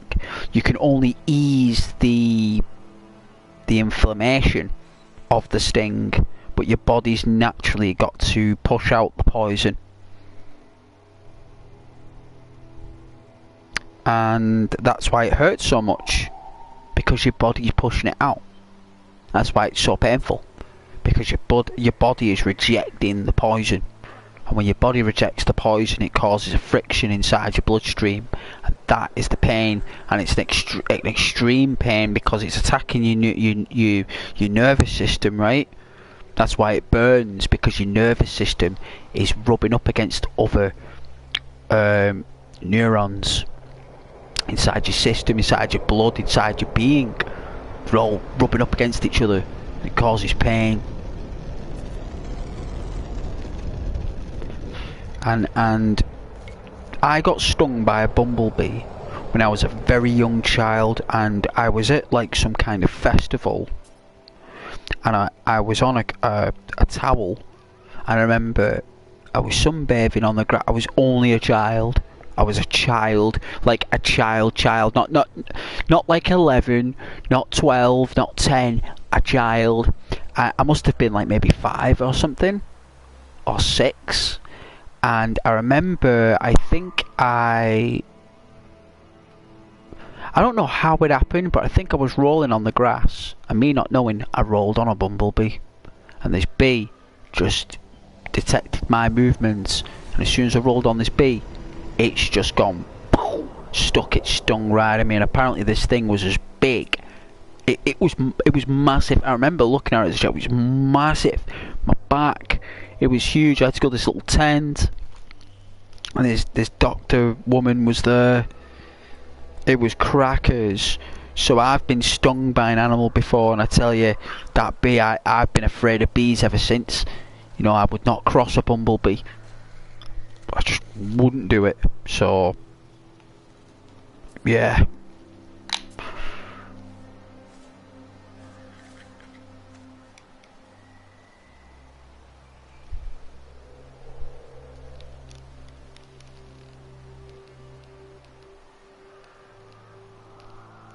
They are mild, and of course they're cute and beautiful. I love bumblebees, but this one, I rolled on it, didn't I, without knowing.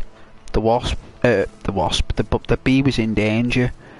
So what it's done is it didn't want to get squashed, so it's put its sting up in the air to protect it, and it probably worked. But the thing is, it didn't realise that once it stung me, it killed itself. Because once a bee stings you, it dies. It doesn't know it. That's why they don't sting you. So it was obviously an old rogue bee. It was a rogue bee that was old, had its time in the sun, was dying in the grass, and as it was dying in the grass, I've rolled on it, and it's gone. There's my opportunity. I'll sting him. And it did. And it stung me good and proper, and it stuck with me for years, because the pain was so bad. I was screaming. Apparently my mum told me when she was alive that I was screaming so loud that they could hear me coming at the doctor's tent. They're actually ready. Like,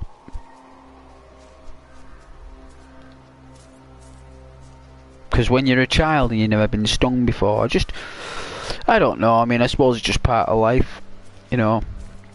You just learn these things as you go along, I suppose. You know, like, I've known people who have never been, like who have never been punched. Like, you know, when you get punched in the face, like someone punches you in the face. Like, I have been punched in the face, right, guys? I know, it's not really a nice thing. It's not. But I've been punched in the face, and it's not nice. You know, people get punched in the face sometimes. I spoke to someone who was in their 50s, right? And we were talking, and they said, I've never been punched.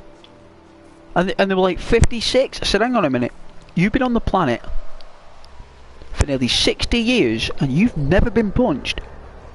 And he said, no. I was like, whoa.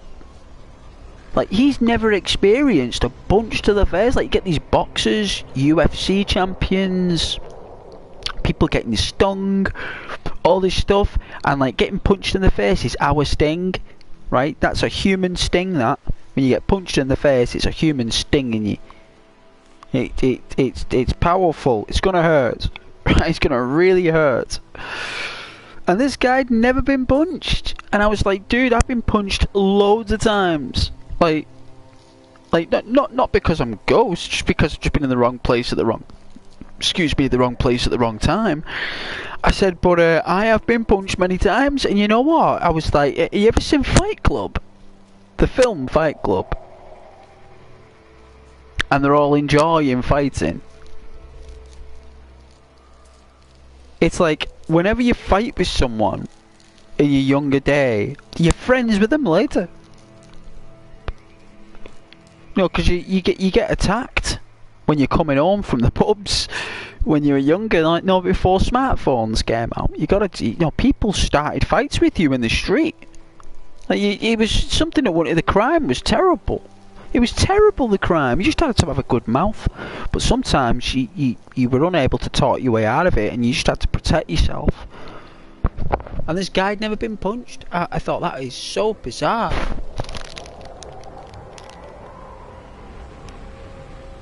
Oh, you're allergic to anything that stings? Well, I won't sting you, Rose. I promise, you'll never get the ghost sting. Well, no one had better sting you, Rose.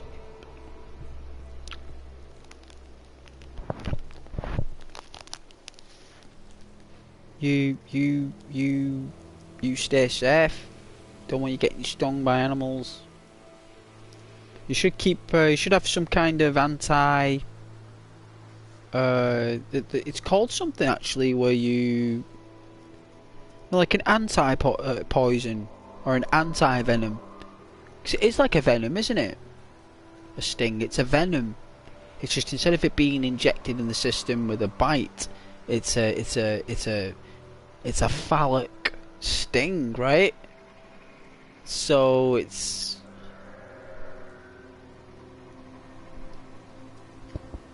oh, venom. Oh, it's like, no. Sorry, I'm just making a consumable, making a tube cigarette. I like to smoke. Everyone's vaping these days. I'm the only person at the smoke shed now. Near enough. Me, this old guy. This like old guy. It's like that I go there for like a smoke. Like this old guy's there, and a few. There's a couple that do. No, but everyone's just vaping. Everyone just vapes. Just like, what has happened with this vapes thing? What is going on? Why are vapes taking over? No clue. I don't know why I was on that blue sky though. I'm so sorry, guys. It was so boring. I forget that you're watching. I forget. Absolute clown.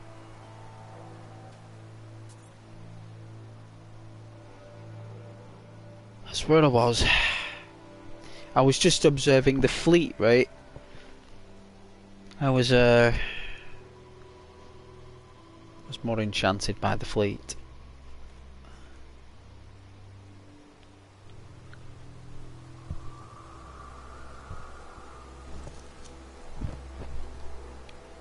Yeah, couldn't believe that guy in his 50s, never been punched. Couldn't believe it. I was like, I would never want to be punched. Who'd want to be punched? But it, like, the country was like Fight Club for like 10 years.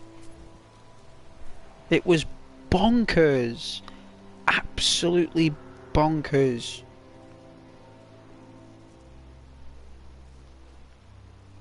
But I suppose everywhere is.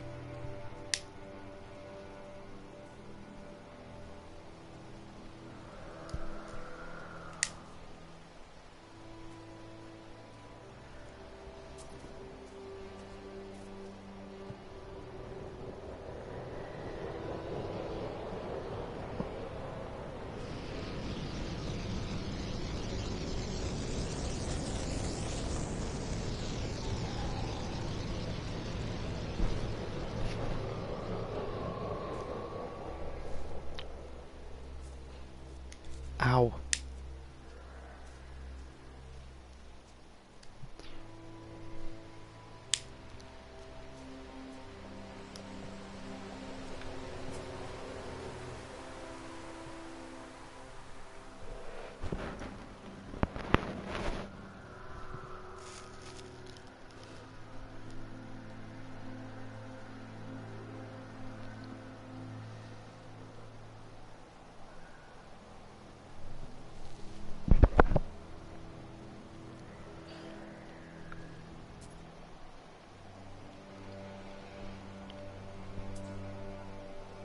That blue screen. The blue sky, even.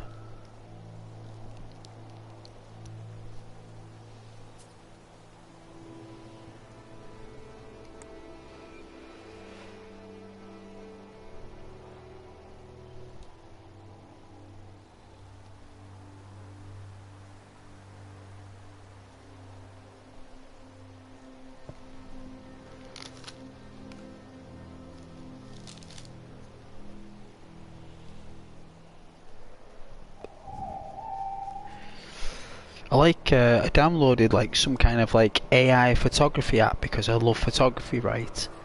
And what you do is you put like images in it, or you type stuff, and it creates an image. And I tell you something, some of those images are really disturbing, and I advise anyone who goes on that AI art, just like the humans that are on a weird looking day, like I was like, whoa, that is like bizarre. Like, is that what AI thinks that we are? Like the way we are? Like, does it not know that those, like, every part of us is like so important for the actual machine to function? It's like for our human machine that we are, the organic machine, like for it to function, every single piece of us, like what works it is like whatever works it is in place. But like AI doesn't, like, if you notice on some humans don't have any legs, some humans don't have arms, some humans have like two faces in one. It's so weird. It's like, whoa, god. Like, and you can type in stuff like words and it creates pictures with your words, what you type in. So when you type stuff in, the AI takes all your words and creates a painting with whatever it is that you've typed in. And oof, it's like strange is the best. I don't know how that's interesting, but I thought, nah, you can't beat natural photographer, but it's from the universe's light. When that AI creates an image, it's the AI through the AI's mind, not through a human or the universe's mind. It's through some kind of like android or some kind of bot, and it's creepy, right? I'm going to say it. The thing is, I don't want to really put them down too much, because those apps are a major business. They are a major thing in the app world, so I don't really want to put the work down. It's amazing technology that they've made for. I'm sure it can be used in other ways that it is good. You know, I'm sure it can do, but when I was using it, now I was just like, this is freaking me out. Like, I felt like going like just before a roller coaster. Had been like, like before you ride a roller coaster or something, and you're really scared or nervous. That's what I felt like when I was using it. I thought, this don't feel good. I'm ditching this. Oh, you've got a single lens reflex. Oh yeah, they're the best. The single lens reflex, especially the digital ones, were good at the time. Like the optical zooms on them, those wide angle lenses, they're like next level.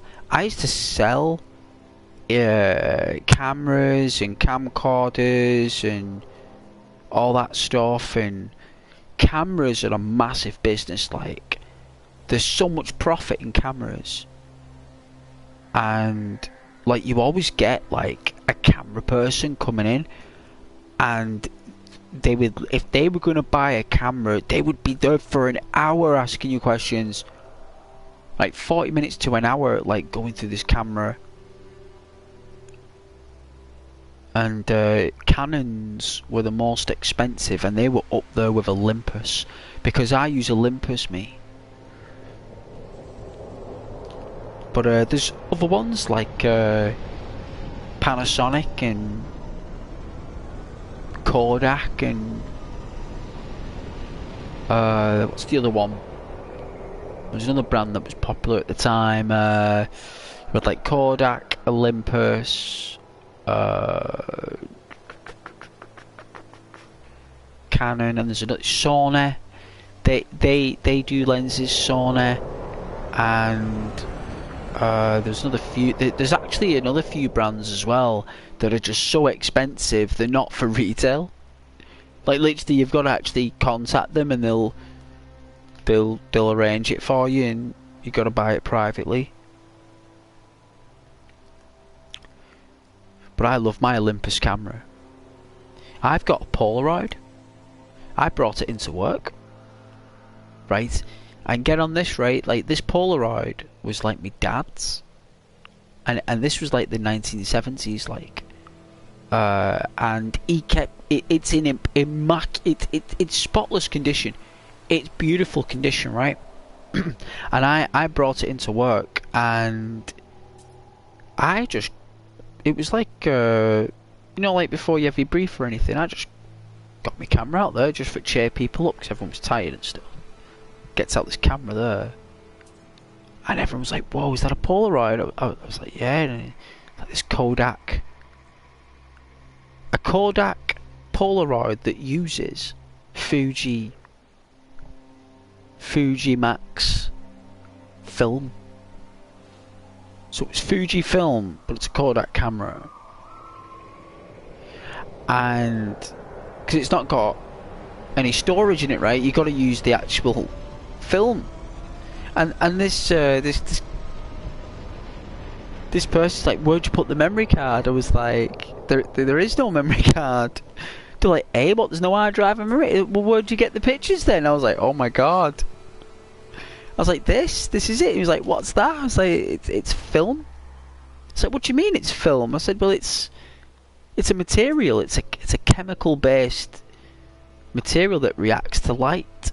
When it's exposed to light, it creates the image that was snapped on it, basically. That light snapped on it in that moment. The shutter in the camera opens and closes so quickly that in the moment of that opening, light enters the camera, and what it does is it creates like a contrast image onto the paper solution, and then when the shutter closes, it would then spit out the film with that snap image in place, and then it reacts to the light with the chemicals, and there's your image. It just won't look as, it won't be 1080p, it'll just be a soft image. It'll be a pentaprism, highly exposed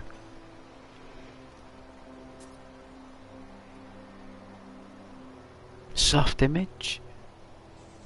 That's what Polaroids were when they were soft.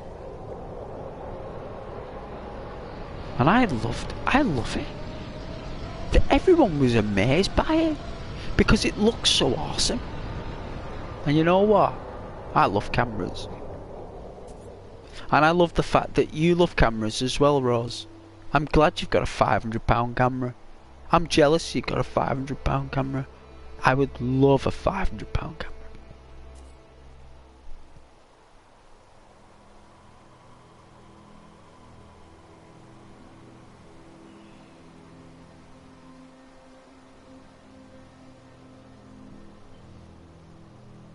If you walk around with Peter Parker style like that, with that camera,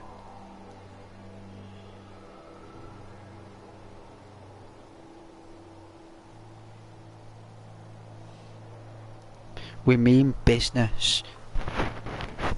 But I'm going to get a drink anyway if anyone's watching. Thank you very much. Yeah, I'm going to get a nice drink because you get thirsty. So I won't be long, and thank you very much for putting up with this screen. But give me a moment, please.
Alright, let's walk down to this place with the bulby observatory. It looks like an observatory, basically, but I think that's a crashed ship. Oh, it's a probe. So we got a crashed probe. And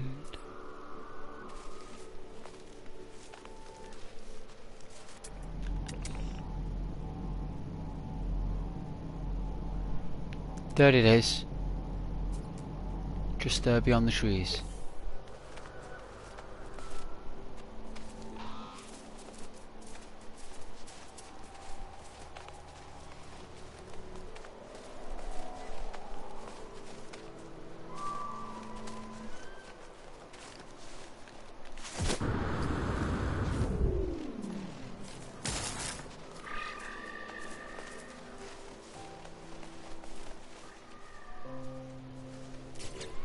Nice.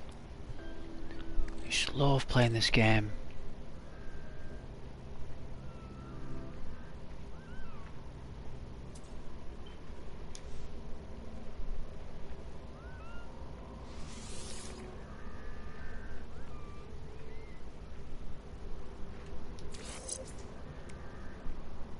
Technology overloaded. Jetpack. Wow, jetpack. Jetpack. So the jetpack's overloaded. So what's this one? 139, 239, 212.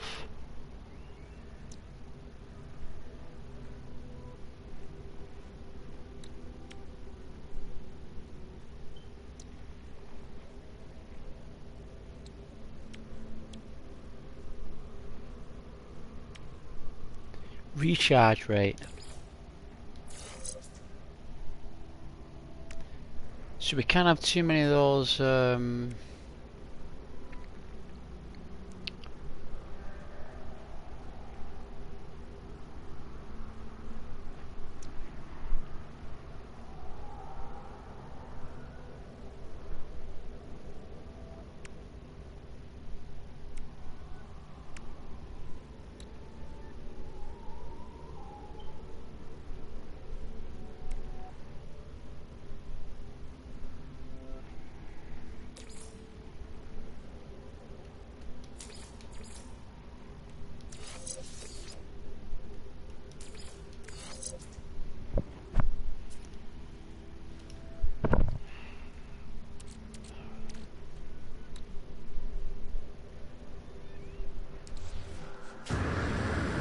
oh, it's overloaded, so it's not working properly. So why is it overloaded? What's going on? Why is it suddenly overloaded? It wasn't overloaded a moment ago.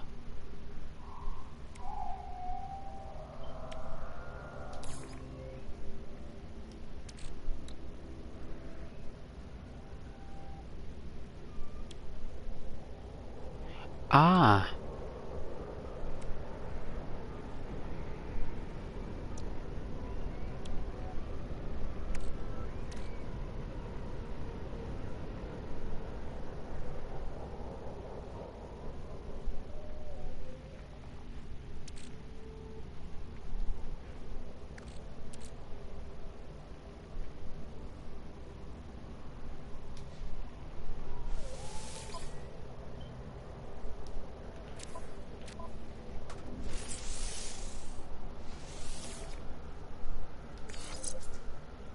So it's these here, look.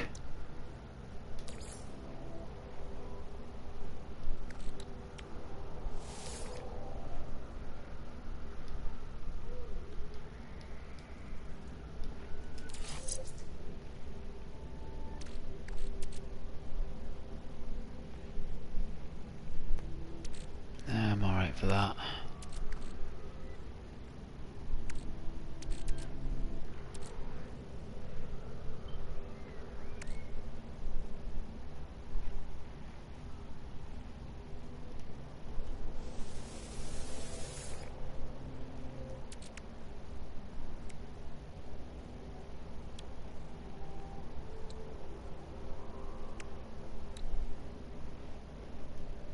$110.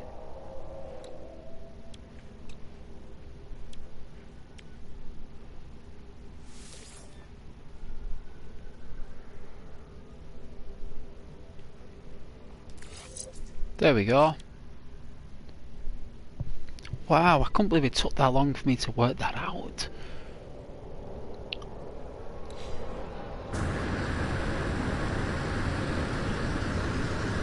Oh, that's well better.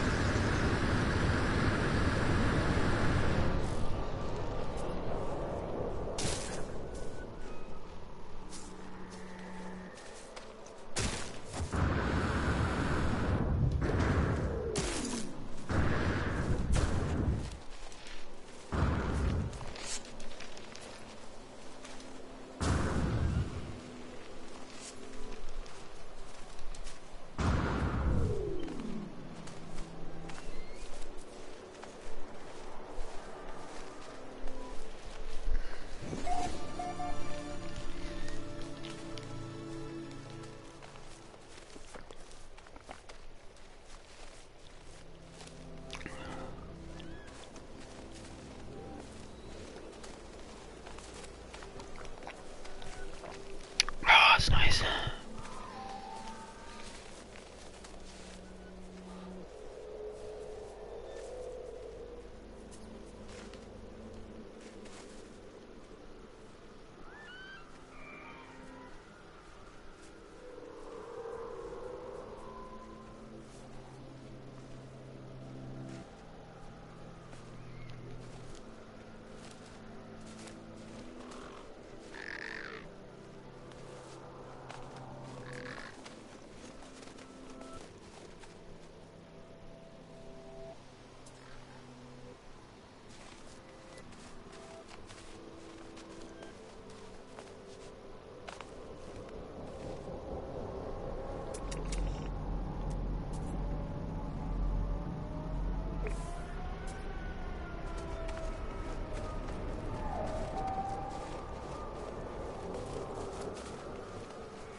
Massive cave, right? I do like massive cave systems. That's pretty good. I don't know where that structure's gone to. I'm sure, like with these procedural generated stuff, it doesn't make sense. So, but yeah, that AI art is freaky, and it's just like disturbing. Very, very disturbing. Well, I thought it was anyway.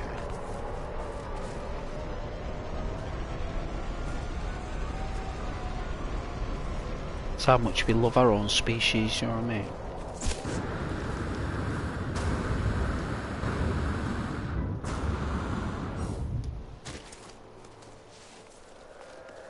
Like when a program tries to convince us that it's real, it doesn't work. Like you can tell that the AI system is trying to come across as human as possible, but it's unable to do it. Doesn't know how. Doesn't know how. Unless it's in a structure that is made of the human form, like it's already been pre-built by another human, then that's different, because it's been put in the bot. But when you get something that's just like quantum based, that operates inside an actual thing and tries to show us how human it is, it doesn't work. The eyes, the face, it doesn't look real. You can tell it's not a real thing. Like the AI deliberately creates the human to look not real, you know what I mean? Like it doesn't know how to make it look too real.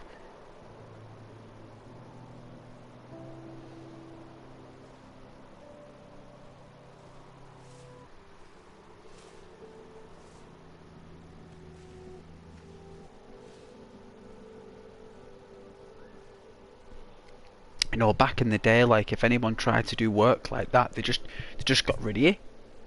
Once they knew someone was up to like creating work and mechanics like that, they just came in. They just came in your room in the middle of the night and they took you away and they never seen again. You know, like the conspiracy theory of Nikola Tesla and all that. Like, he just disappeared. Like, all his work just disappeared. Whoosh, vanished. How to create electricity. How to create energy without another resource. Free electricity for everyone. Free energy. Nikola Tesla was doing. And all his free electricity was all in his notes. All gone. Vanished. Never to be seen again. Gone.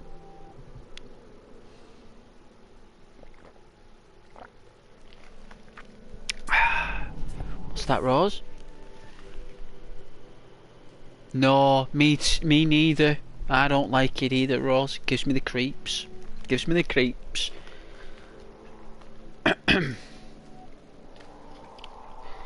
Like, you can tell that even the bots in computer games, the characters, they've all had human interaction with the software. So the software was built in line with the human behaviour and the human emotion, like God of War, Red Dead Redemption 2. All these characters were all human beings who have, because the technology is so good at Rockstar Games, they're able to replicate the detail and add their own spin to it. You know, a human has created all of those characters all the way from scratch, right from the pencil artist to the sketch artists to the IT developer, the asset developer who creates them all. You know, because someone's got to create the actual skins for the clothes that are wrapped around a skeleton. They create like a skeleton in the software. They create like, you know, the lines with the knees and the feet. They've all got a skeleton. These little programs that we play with, they're all built the same way we are. They just don't have, like, obviously the major organs that humans have, or the brains. They have like a quantum internal operation. It's digital, isn't it? And they've been made by people. Like, these AI things are just a computer system that's had hundreds of billions of images in its hard drive, in its cloud storage, and it's basically hand picking in nanoseconds, right? Literally within nanoseconds, probably quicker than a dream, right? So every frame that goes by in your dream, you know, you don't know, every frame that goes by, you don't know if that's 60 minutes per frame. Because you can have a dream and it might only last about 2 minutes, but you might have had about 8 hours sleep. And you had a 2-minute dream in 8 hours. That means that every frame that went by taken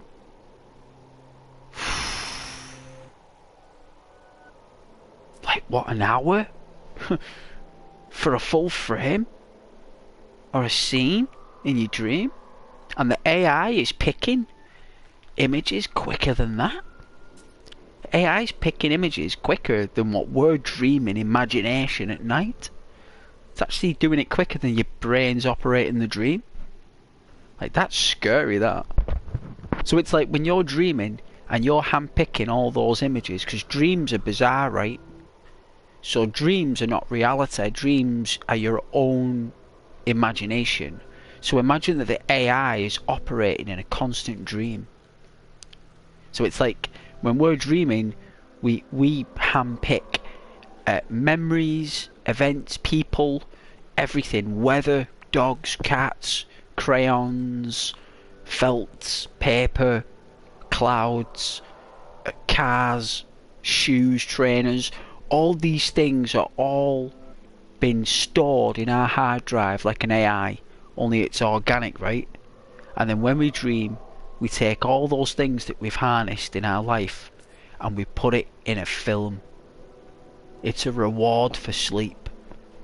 You know, people say your dreams this, your dreams that. Well, you can be spiritual about it, and yeah, I have had spiritual encounters myself. But at the end of the day, a dream is basically a reward for a good, healthy sleep.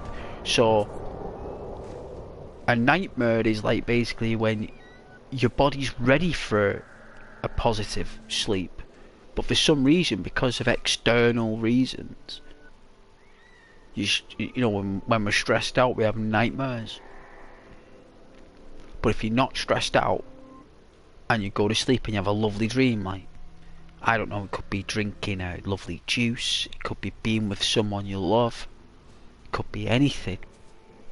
That apparently is when you're feeling really good internally, like your subconscious is happy. Like, you being happy and your subconscious being happy are two different things. You know, when you're unhappy, that doesn't mean your subconscious is unhappy. You know what I'm saying? Your subconscious happiness is different from your conscious one. That's why people always try and trigger your emotions in your waking life, because they want to get into your cerebral, your subconscious. That's what they want to do. They want to get in your head, in your mind.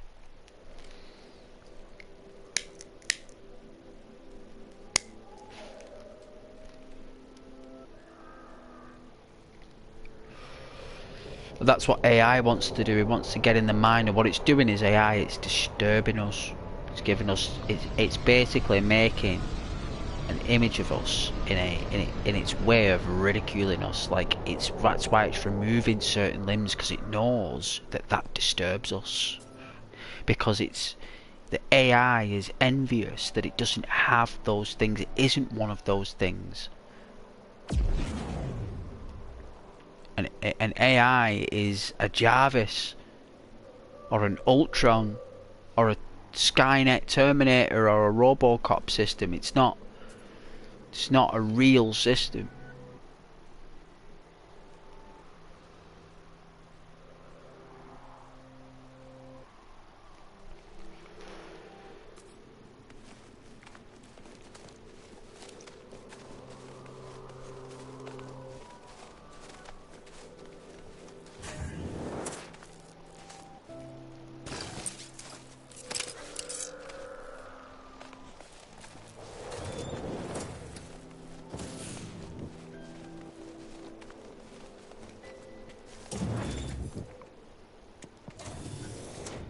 Oh yeah, a little bunk bed.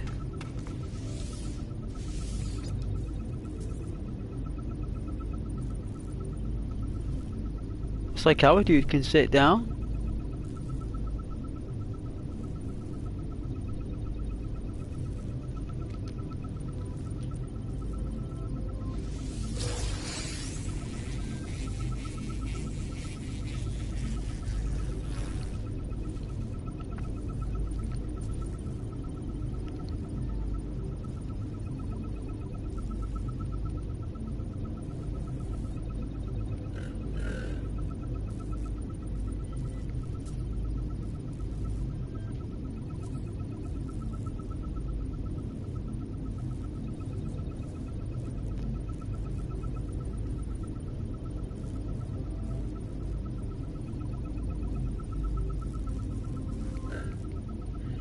He's making noises.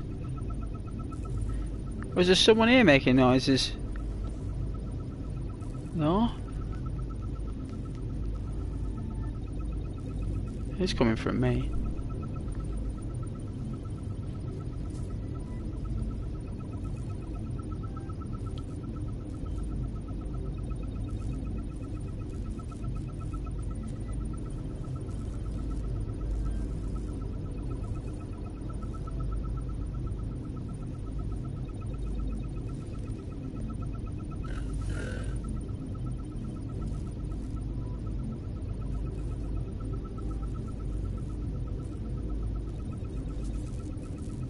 Looks like a diver.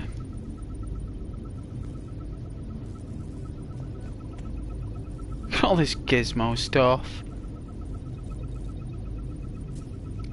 Like, someone actually made that. Someone actually was like given a job. Like, I need you to design for me like an interface system that you can't interact with, so don't worry about it. You don't have to like do anything fancy, but what we want is just like a basic premise of an operation system that has like buttons, gauges and a frequency dialer. Really, that's what our creative team have come up with. Our literature team have come up with this, and we need you to just do a quick sketch as to what you think it should look like. Some guy or some girl or some person would have sat down and done some sketches on a full system like that. Someone would have done it like on a bit of paper. You've got the ruler out, drawn all the things on it, got it mathematically correct in the end, like that. You got it mathematically correct.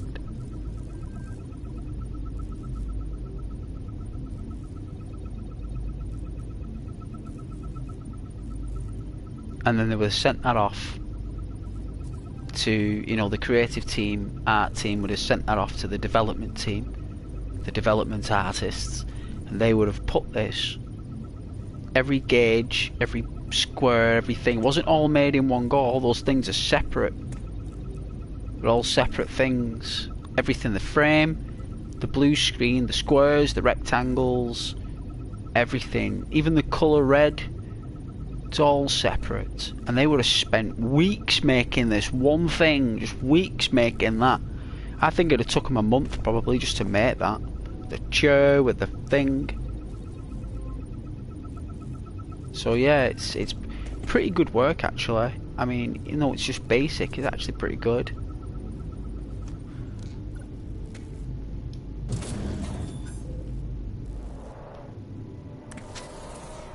Right, what time is it? Wow, it's like 10 o'clock and I feel like it's midnight. Wow. Well,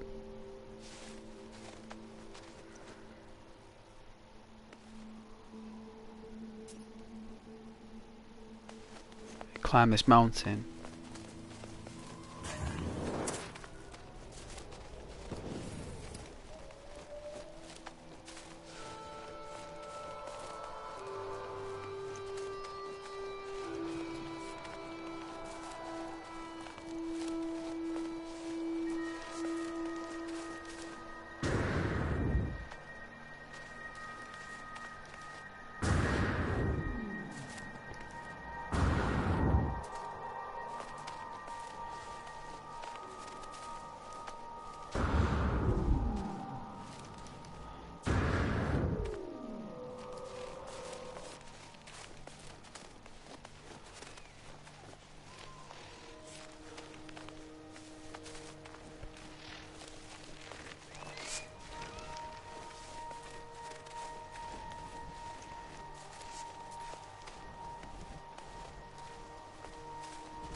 Hey Alex, can you spacewalk on the ship?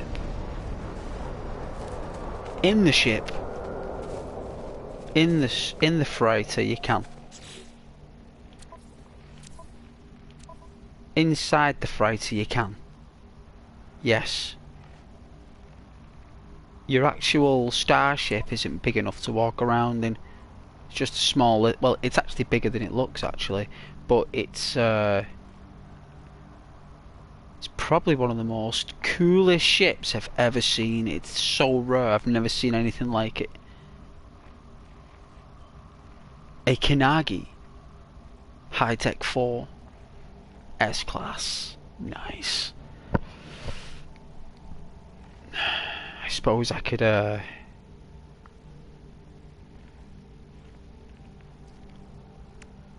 I'd have to take out the parts and put it in the other ship. I have got my other ship. But yeah, you can walk around in the freighter. Yeah. Definitely. But outside, as an astronaut, for some reason, they didn't allow that because I don't think it works. They didn't know how to create like a gravity, probably.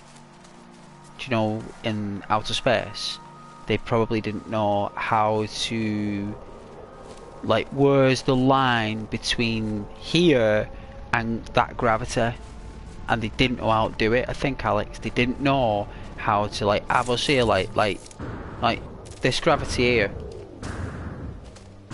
like putting us on the ground. They didn't know where that line stops and starts outside the planet up there. So it was like, what? Suddenly, like, you'll be like floating, and then all of a sudden you'll drop. Space doesn't work like that. When you're in space and you haven't got anything to push on, or you've got nothing to kick off by, you are just in a space. You can't push or create any momentum. You're literally going wherever you are going in space. So to put thrusters on your suit, to navigate left, up, down, you know, stuff like that, they probably didn't know how to do it. And what would happen if you entered a planet in your suit? They probably didn't know how to put the death animation on. You know, maybe like the camera would have zoomed out and your character would have been burning in the atmosphere, and then it would have faded off. You know, when you would have respawned somewhere else. They probably didn't know how to do the respawn. There's probably a lot of things they didn't know how, because do you see how spacewalking now is so complicated, Alex? You see how just me explaining those mechanics there, literally how difficult that would be for a small game studio to do that. Like, so I think what they've done is, no matter where you go in the universe, it's the same gravity, right? It's the same jaw blocks. You could have a black hole just in the next system, and even though that would really damage the gravity everywhere, you'd still be jumping up and down like a rabbit. It wouldn't matter. So that means if you're here out in space, in a planet in the deepest, darkest depths of space or the universe, you're still jumping like this as a rabbit, because they probably didn't know how to do all the different jumping gravities and stuff like that. So it's not a simulation game, is it? It's just a bit of fun, really. It's a, well, I call it like a painting. It's a game that's a painting. And we found our location, I think.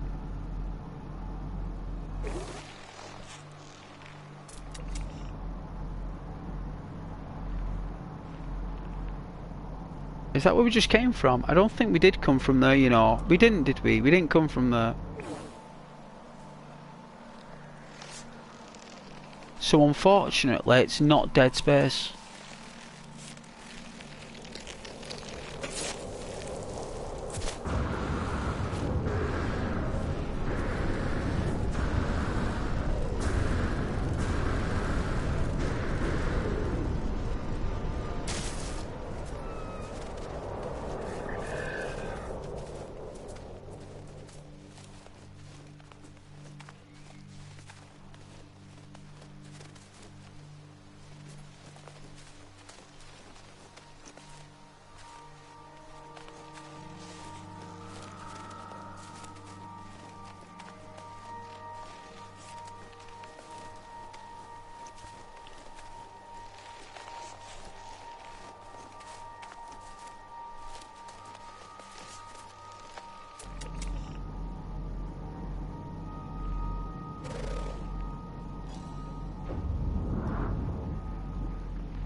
You can do missions and stuff though. You can make it an interesting story game. They did do the best to put a story in it. You can go around learning all the languages. You can download all the language archives and everything, and you can learn all that stuff and be a true spacefaring trader. You can be whatever you want to be. You can be a trader, you can be a fighter, you can stay in space, you can fight in space, you can stay on a planet.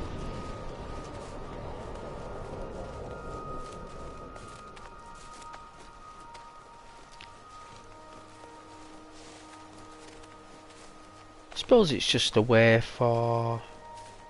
The days don't last long though.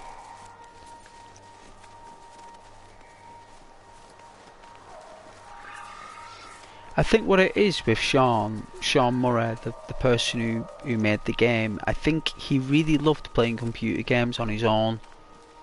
And I really think that when they were all making the game, these are people who made this game who love playing games on their own, who love playing like one-player games, and like Mario, Castlevania,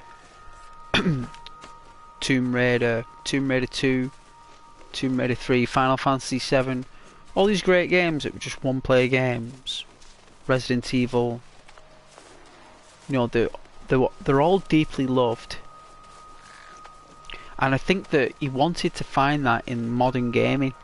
He wanted to bring that back, and I think he made it multiplayer in the end, but at the beginning it was just a one-player game, and it didn't really get the reception that they were hoping. I think it just didn't take off. No one really wanted a one-player game that doesn't work, or a one-player game that doesn't have anything in it. Just a world to walk around in, not really do much. You know, and maybe he thought just walking around on planets, landing on them was really fun. You know what I mean? Like it's a really fun game. You know, you got a multi-tool. You know, you can mine with. You know, it's what Starfield is, isn't it? Like, what I'm saying, like, it probably seemed really fun.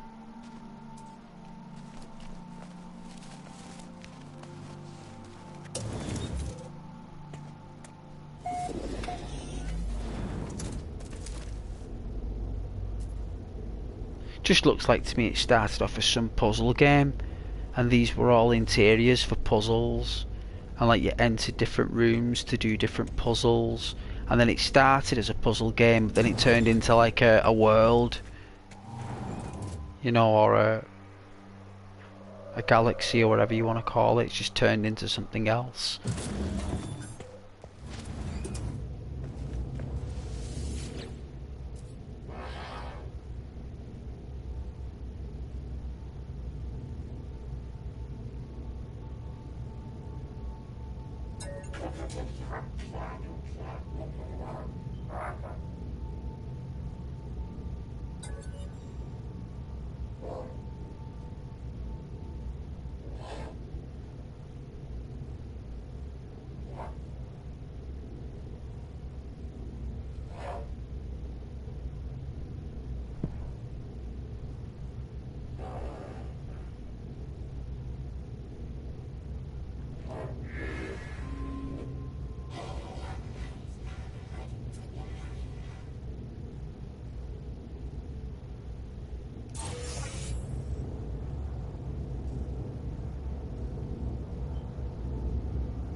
Oh, it was a handshake.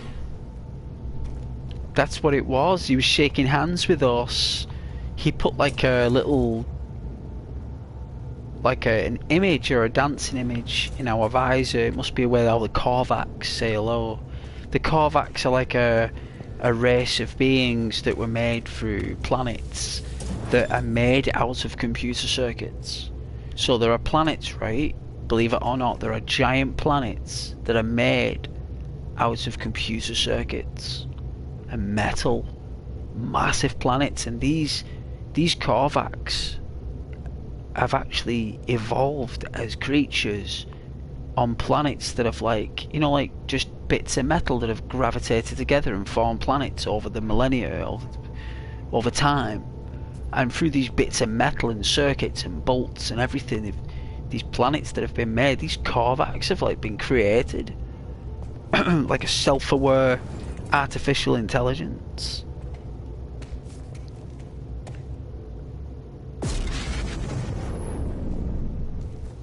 Which I find is a bizarre... Oh, it's a chill room. It's a chill room. Look, they've put some nature in here to make us feel like it's Earth, look. It's Earth. It's where everyone wants to go. But the galaxies that we're in are way beyond the Milky Way. I think these galaxies that we're in are like billions and billions of light years away from the Milky Way.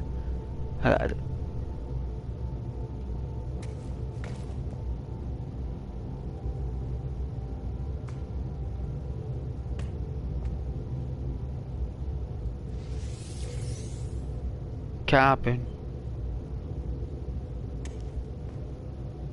Energy to recharge your gun. No doubt.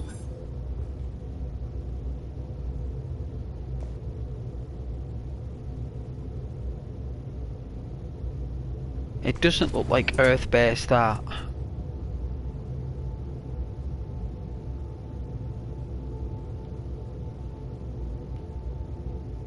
Doesn't look Earth-based. Either way. Just looks like an alien cactus, to be honest with you. If you want to be honest, just an alien cactus.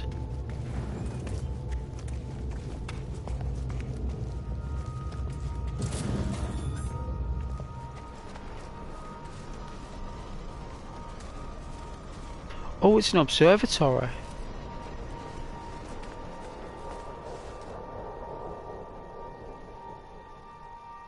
On that planet. So it's focused there on that planet.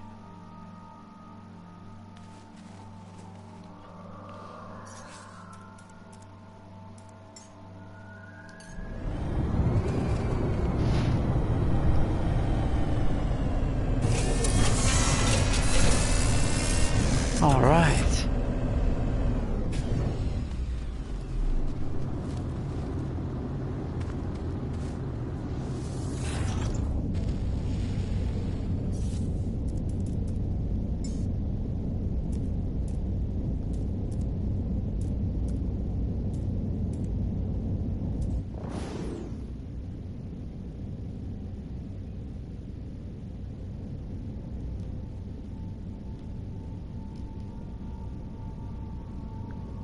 No, where we can't see in it, but we can see out of it. Whoa. So, what, we're in the middle or something? Because it's got that prong thing, what, we can see through the prong thing, like the actual thing? Like where's the limit, where's the thing? Like, if we're here, then where's the front part?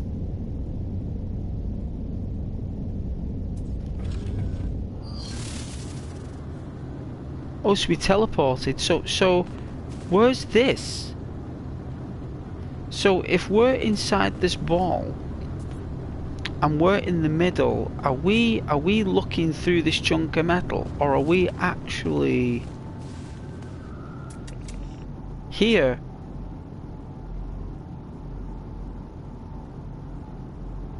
Are we? Is our head there? It must be. Our heads must be looking out of there.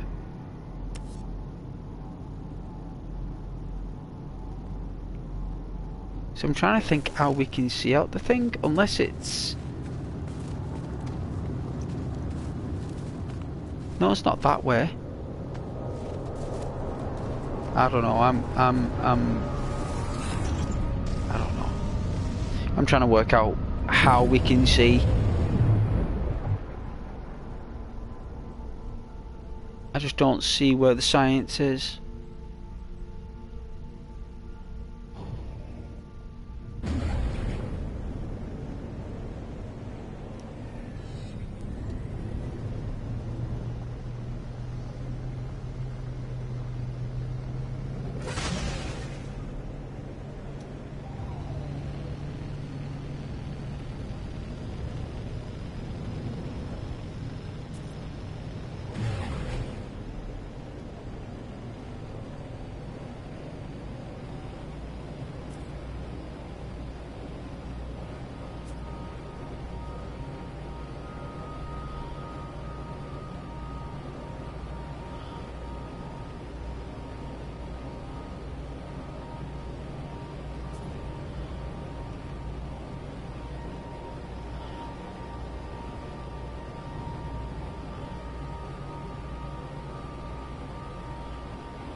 1,500 meters per second. That's pretty fast. That's like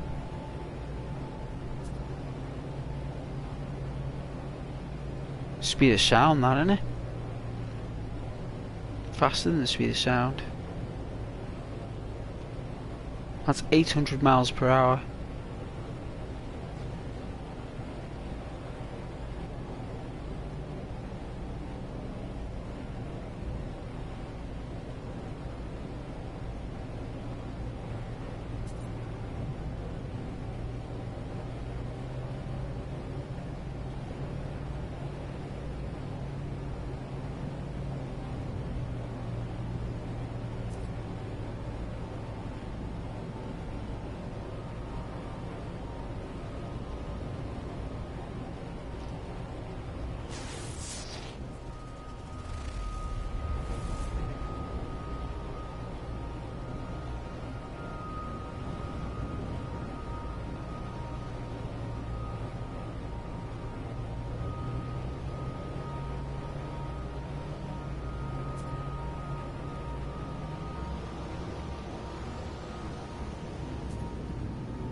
Well, I didn't name it East.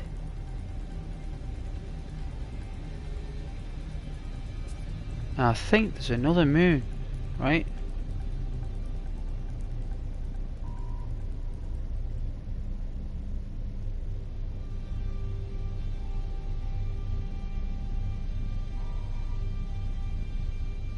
Is there not two? Let's see. This is where we just came from. That's the little moon we're on with the lovely trees and stuff. That's the frost planet.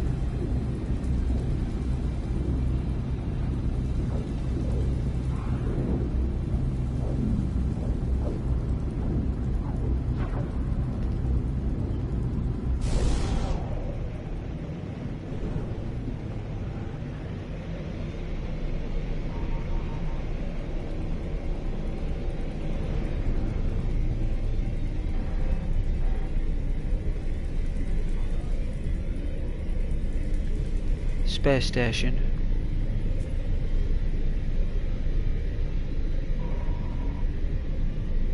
See if this one's got a moon.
Oh, is that what it is?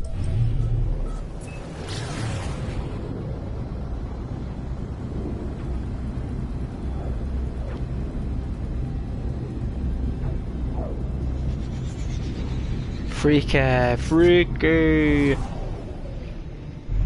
There she is.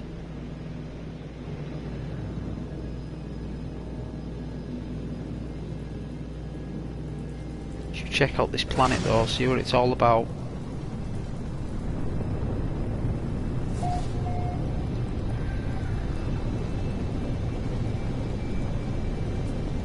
Oh, blue trees.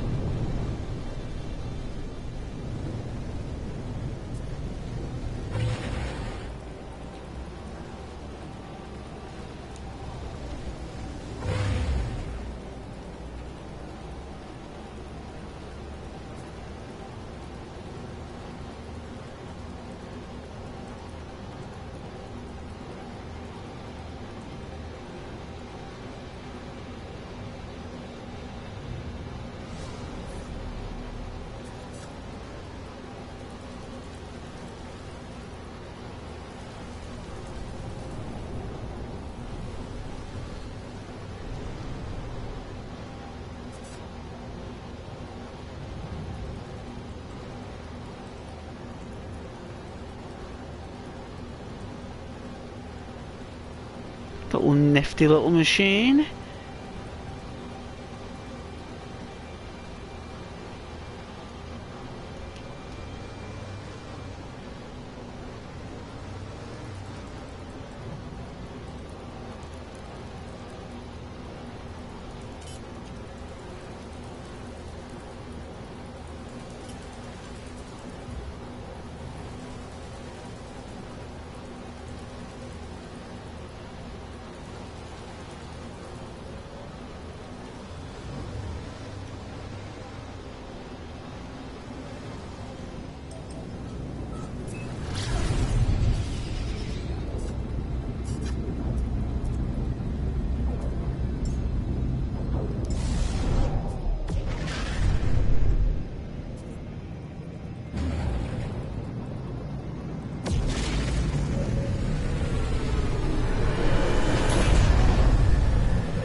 I don't know where I need to go to upgrade the ship though.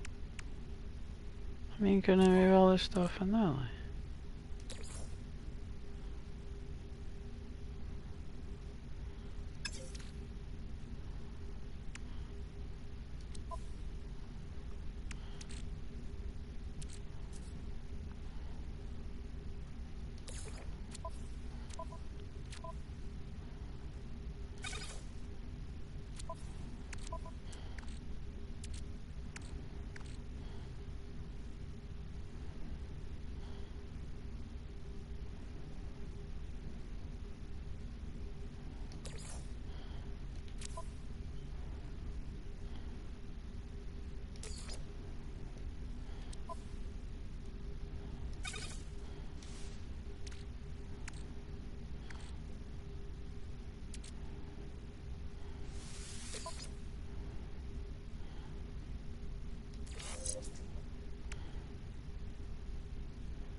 I think there's normally teleporters as well that you can just go in and they'll take you straight to the bridge.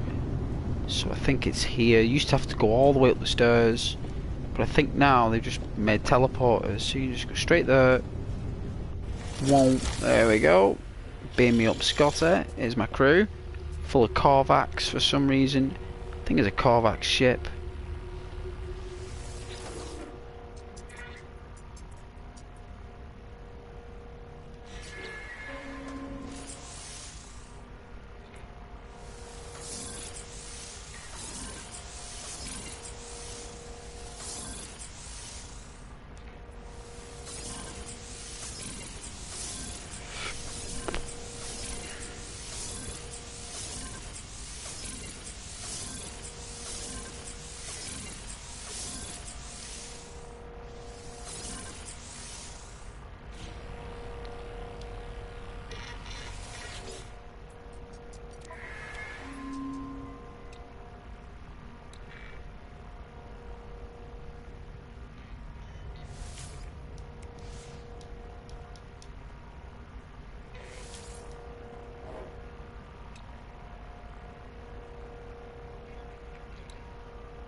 Received.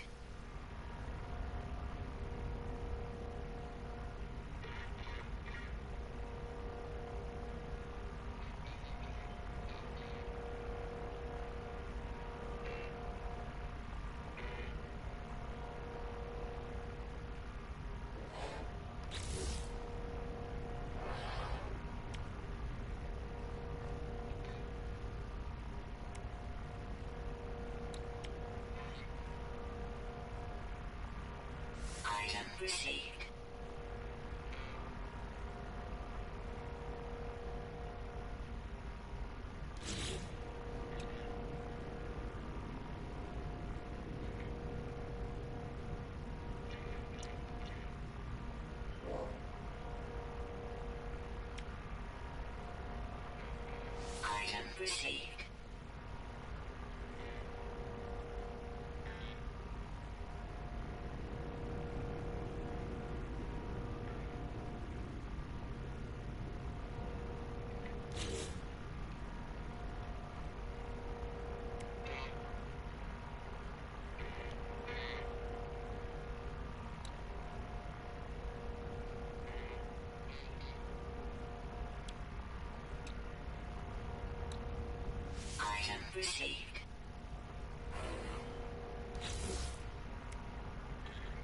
Item received. Item received. Item received.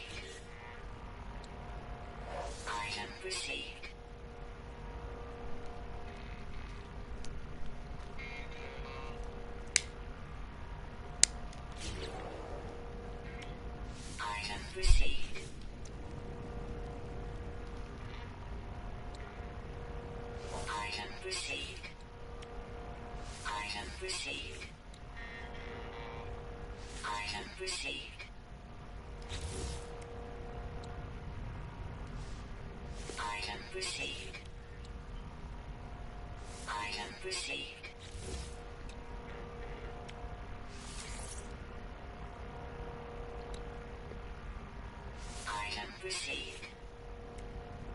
Item received.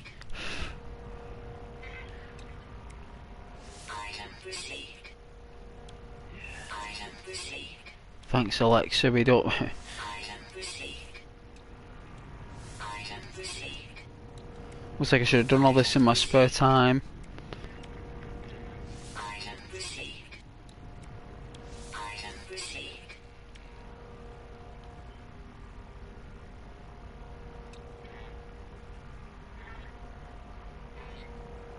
Item received. Item received.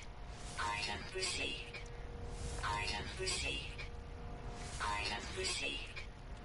Item received. Item received. Item received. Item received.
freaky.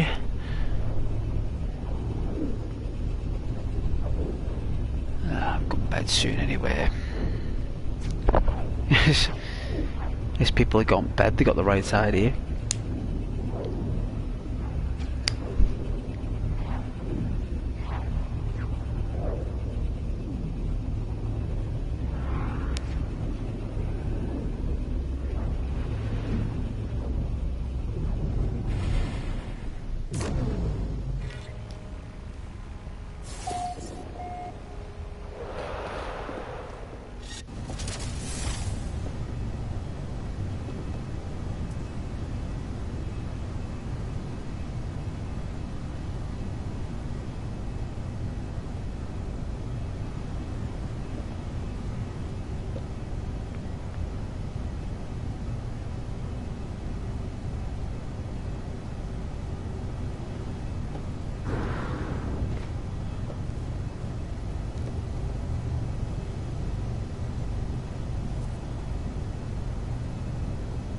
All the dents and scratches.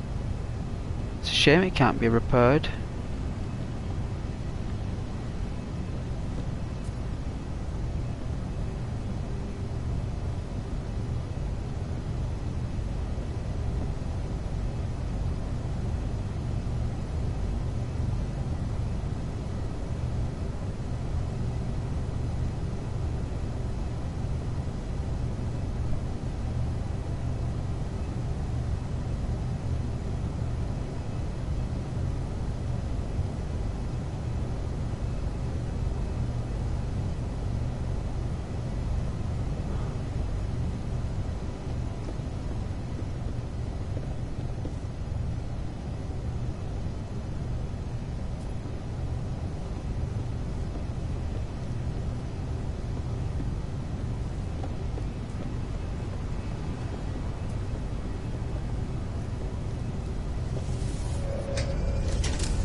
abandoned.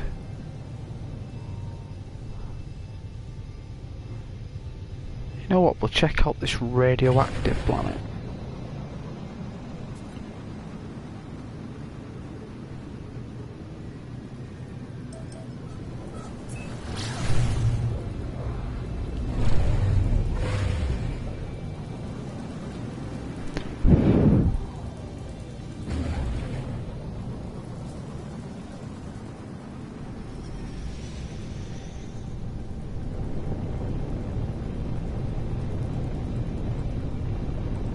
It's got clouds. I bet it's foul. It looks swampy.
Holy goodness me. Looks like.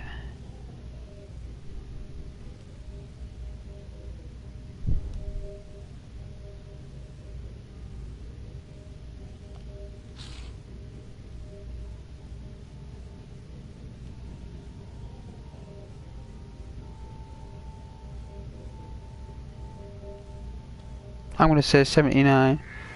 Ah, one off. How dare they? You don't get nothing anyway. You only get credits. I mean, that puzzle has been in this game since 2016. They haven't changed that puzzle, right?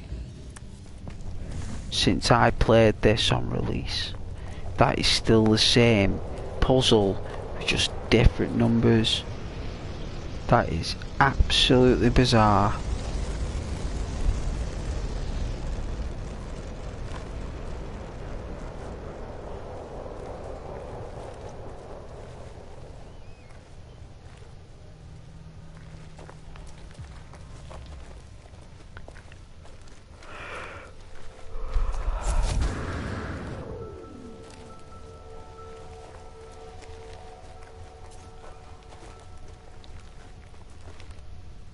I knew I saw something.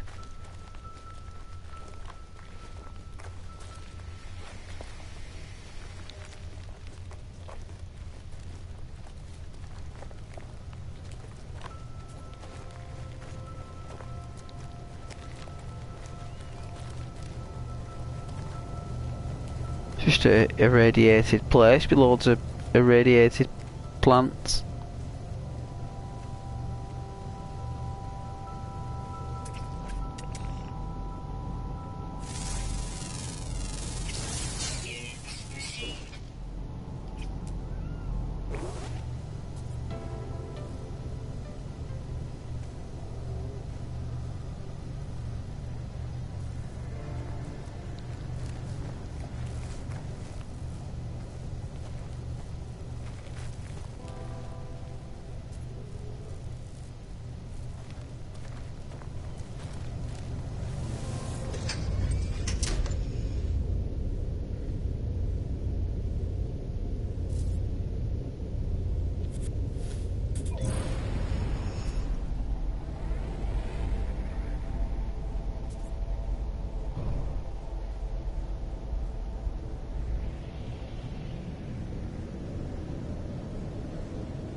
Oh yeah, so the meteorites do explode.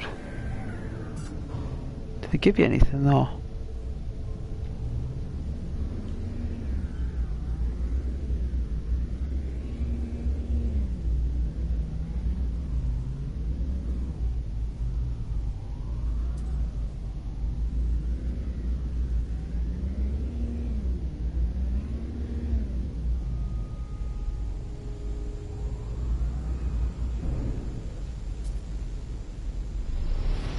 I think that turned the ground there.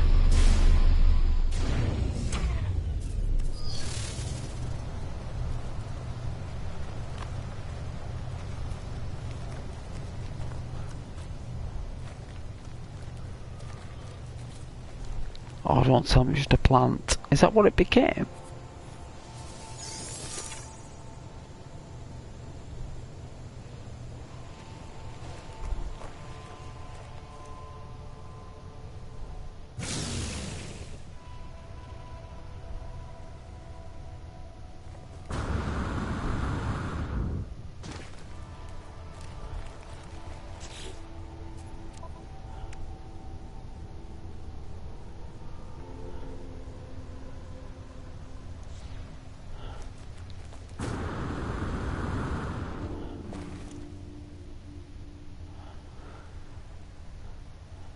Let's leave.